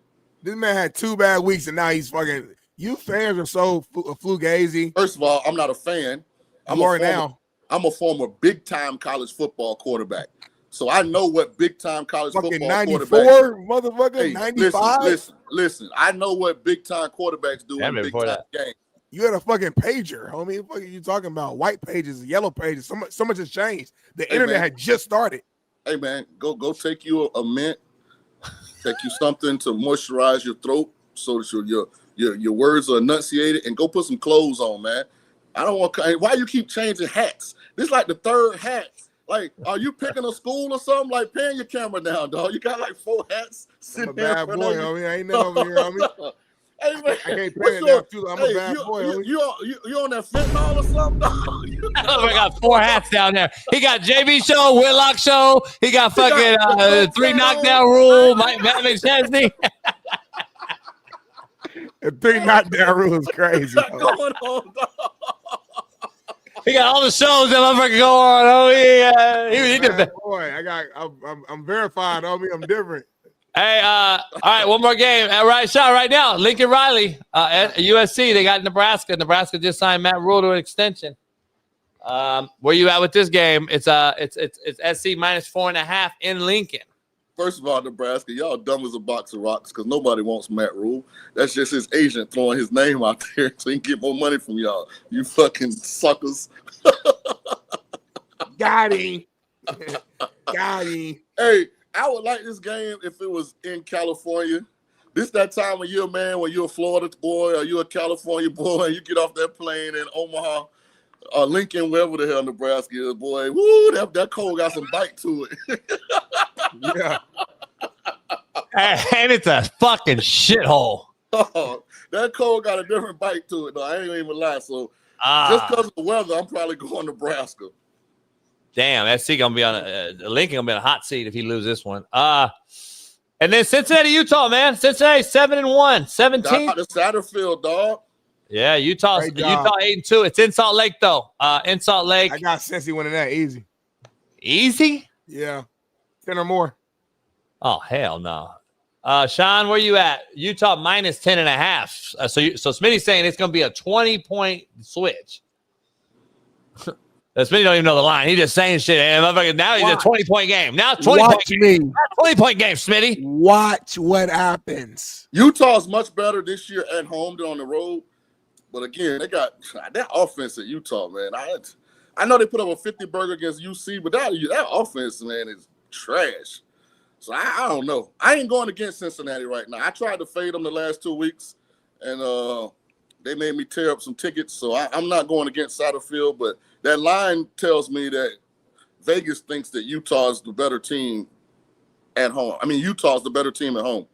All right, real quick, let's get through this. We got 4 minutes. Bears Bengals NFL Sunday. You guys get your picks, get your pencil and pad ready. Bears Bengals. Garrett Williams takes on the Bengals. I don't know if Joe Flacco's playing or not yet. I haven't heard. What? What's wrong with him? Yeah, Dr. Jesse Moore said he may be out this week. I don't know if that's true or not. We can look it up, but I like the Bengals, man. I like their offense right now. The Bears just lost last week. I like the Bengals. What do you got?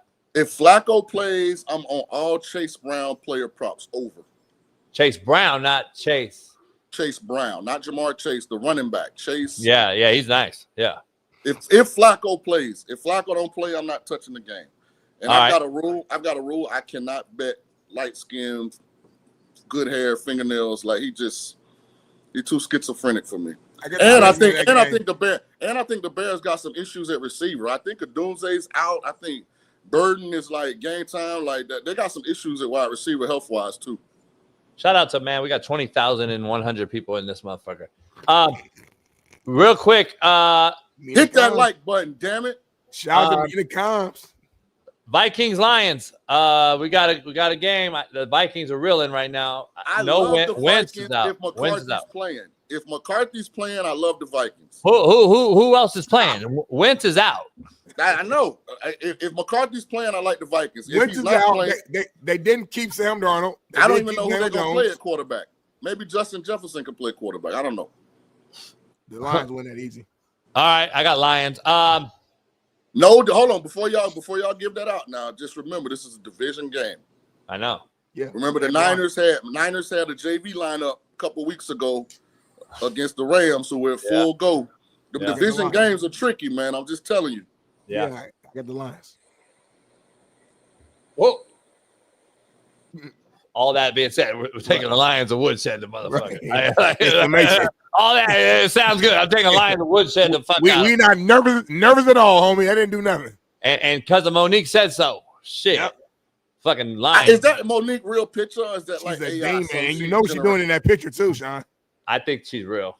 Monique, that's your real picture? I know you know what she's doing in that real. picture. I can tell she's real. I can tell like this. She's real. Real when she's she bangs, she fight for you, cooks like that. She real, man. You really on that fentanyl today, dog. Bring it back up, maybe real quick. He said fentanyl. Definitely don't have that motherfucker on the big screen. Our show down there too big. Tell people you playing around. No. Our show down there is so big that when you make those comedic allegations, people are going to clip it and think it's real. Dog, do you see what you look like? Like you look like you came off an all-night bender, dog. Like you went in your closet and got did. Like he literally said he did. Like his life vest for his jet skis. I got 2 hours of sleep, homie. It looked if like that. It looked like it. You though. Frisco lost last week, Shaun. No, probably no Purdy still. You like the Giants here without Scatterboo or no? No, I like the Giants if they were full go, but no Neighbors, no Scatterboo. I'm probably gonna go Niners to win a close game. I'm with you. I like my lock pick though is Pittsburgh beating the Colts. I love Pittsburgh at home. I love them bouncing back. What we haven't seen a lot of is what they call him, Indiana Jones. Go into inclement weather. Yeah.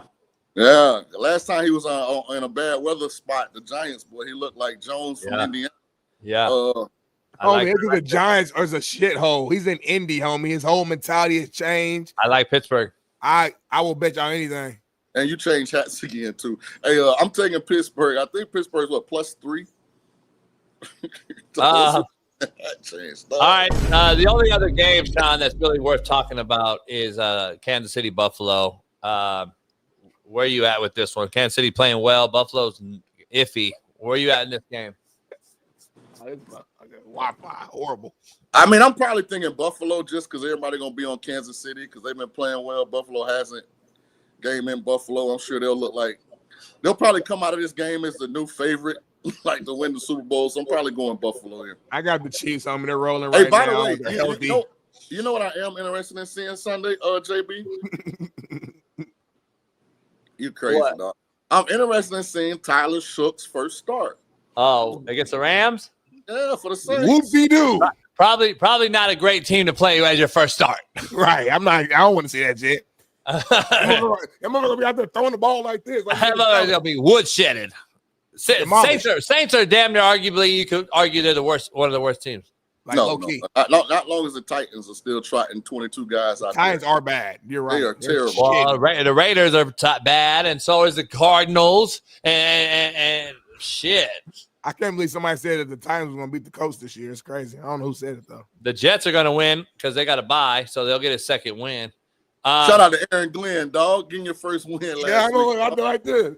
Hey, mathematically, baby. 10-6, 11-10-7. I damn near want to keep banning you from the show when you say that. Like, you know damn well in your heart of hearts that the Jets cannot win 10 games if everybody forfeited.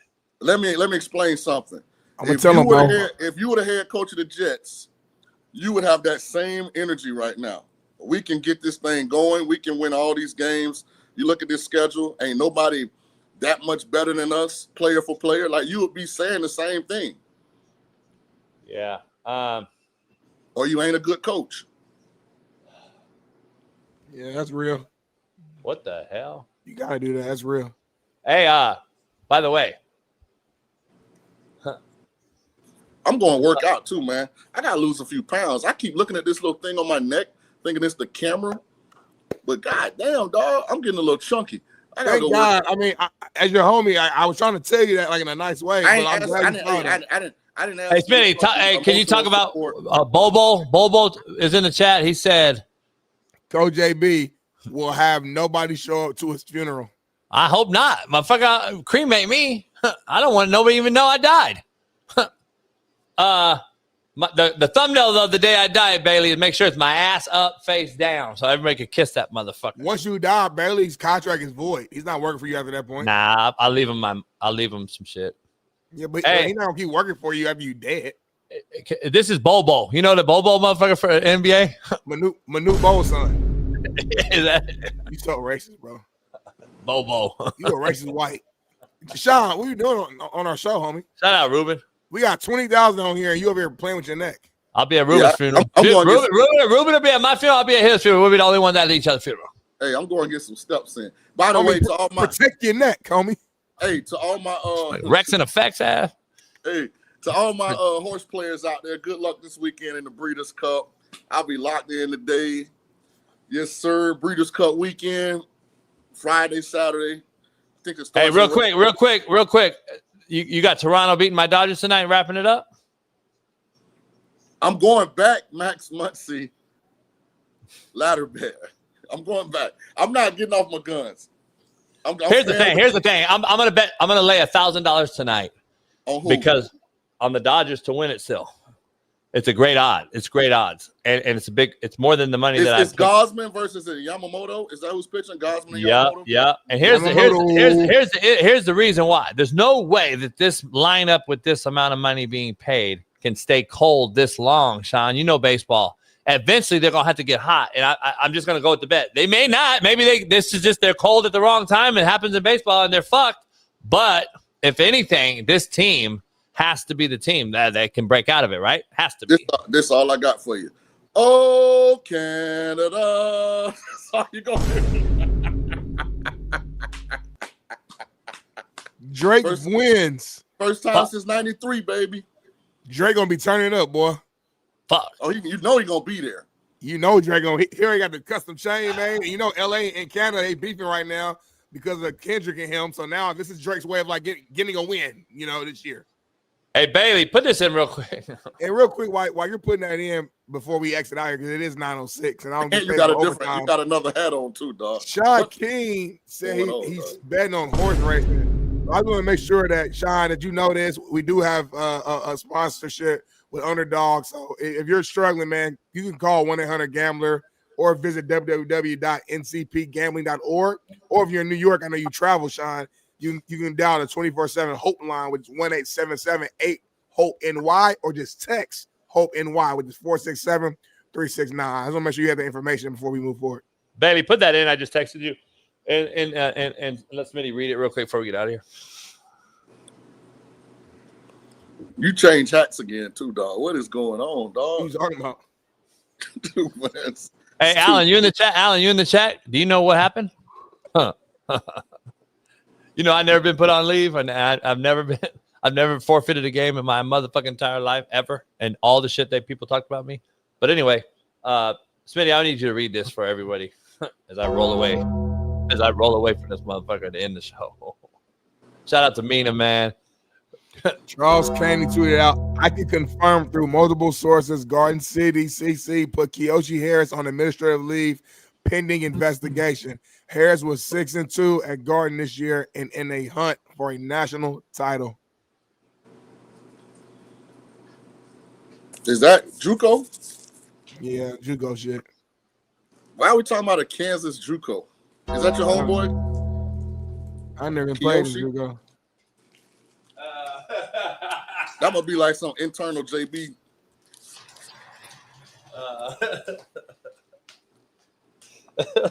Hey, I'll send somebody a free cigar if they can tell me Garden City is the Garden City way. Oh, well, they're gonna Google it though. Right. If it ain't showing up already, then it don't count, JB. Yeah. Anyway, if you guys knew, you knew. That's all it is. Don't worry about it. Hey, listen, man. Hey, y'all hit that like button, man. Subscribe I'm cooking. to the show. Hey, myself today, Smitty is cooking like damn near like nobody knows though. Nobody knows like I cook Mina. Nobody knows like I cook that topic right there. Like it just don't know. Nobody knows. It's a great morning smoke for you guys. That's a good morning smoke. It's not bad. Yeah, not bad. You addicted. You got addictive behavior. This is a guy that showed up. Dickaholic. with a jet ski life vest on, no shirt on. Hey, shout out to all the jet ski owners. I'm taking the jet ski to the river because it's hot. Hey, the yacht working right now? What's going on with the yacht? It's finishing up, getting in $44,000 fucking mechanic. I need you to Venmo me, by the way. Is it too cold to go out right now? It's 100 degrees here. 100 degrees out here. No. You look like somebody that got real peculiar sexual habits, dog. Motherfucker got ball face. Man, you are a nasty motherfucker. All you think about is sex and pineapples. What are you doing with your life, Shaun King? Is that supposed to be the guy? Is that supposed to be the guy's voice? I don't know what he got going, dog. Hey man, I'm out. I got shit to do. I'm out. You scaring me. All right, y'all. See y'all Monday. Peace. Hey, all you guys. Love you guys. For Smitty, Bailey, Paris, oh girl, Monique, and everybody in the back. Shout out to you guys, man. And hey, man, whole shots first quarters. That's the way to beat it. And shout out to all you guys, you fucking nobodies on Twitter that absolutely know nothing. Shout out to you guys, man. Keep grinding. I'm about to take a nap if I hit the road. I'll see you guys on Monday, man. Peace out. Watch me on Whitlock in about 10 minutes.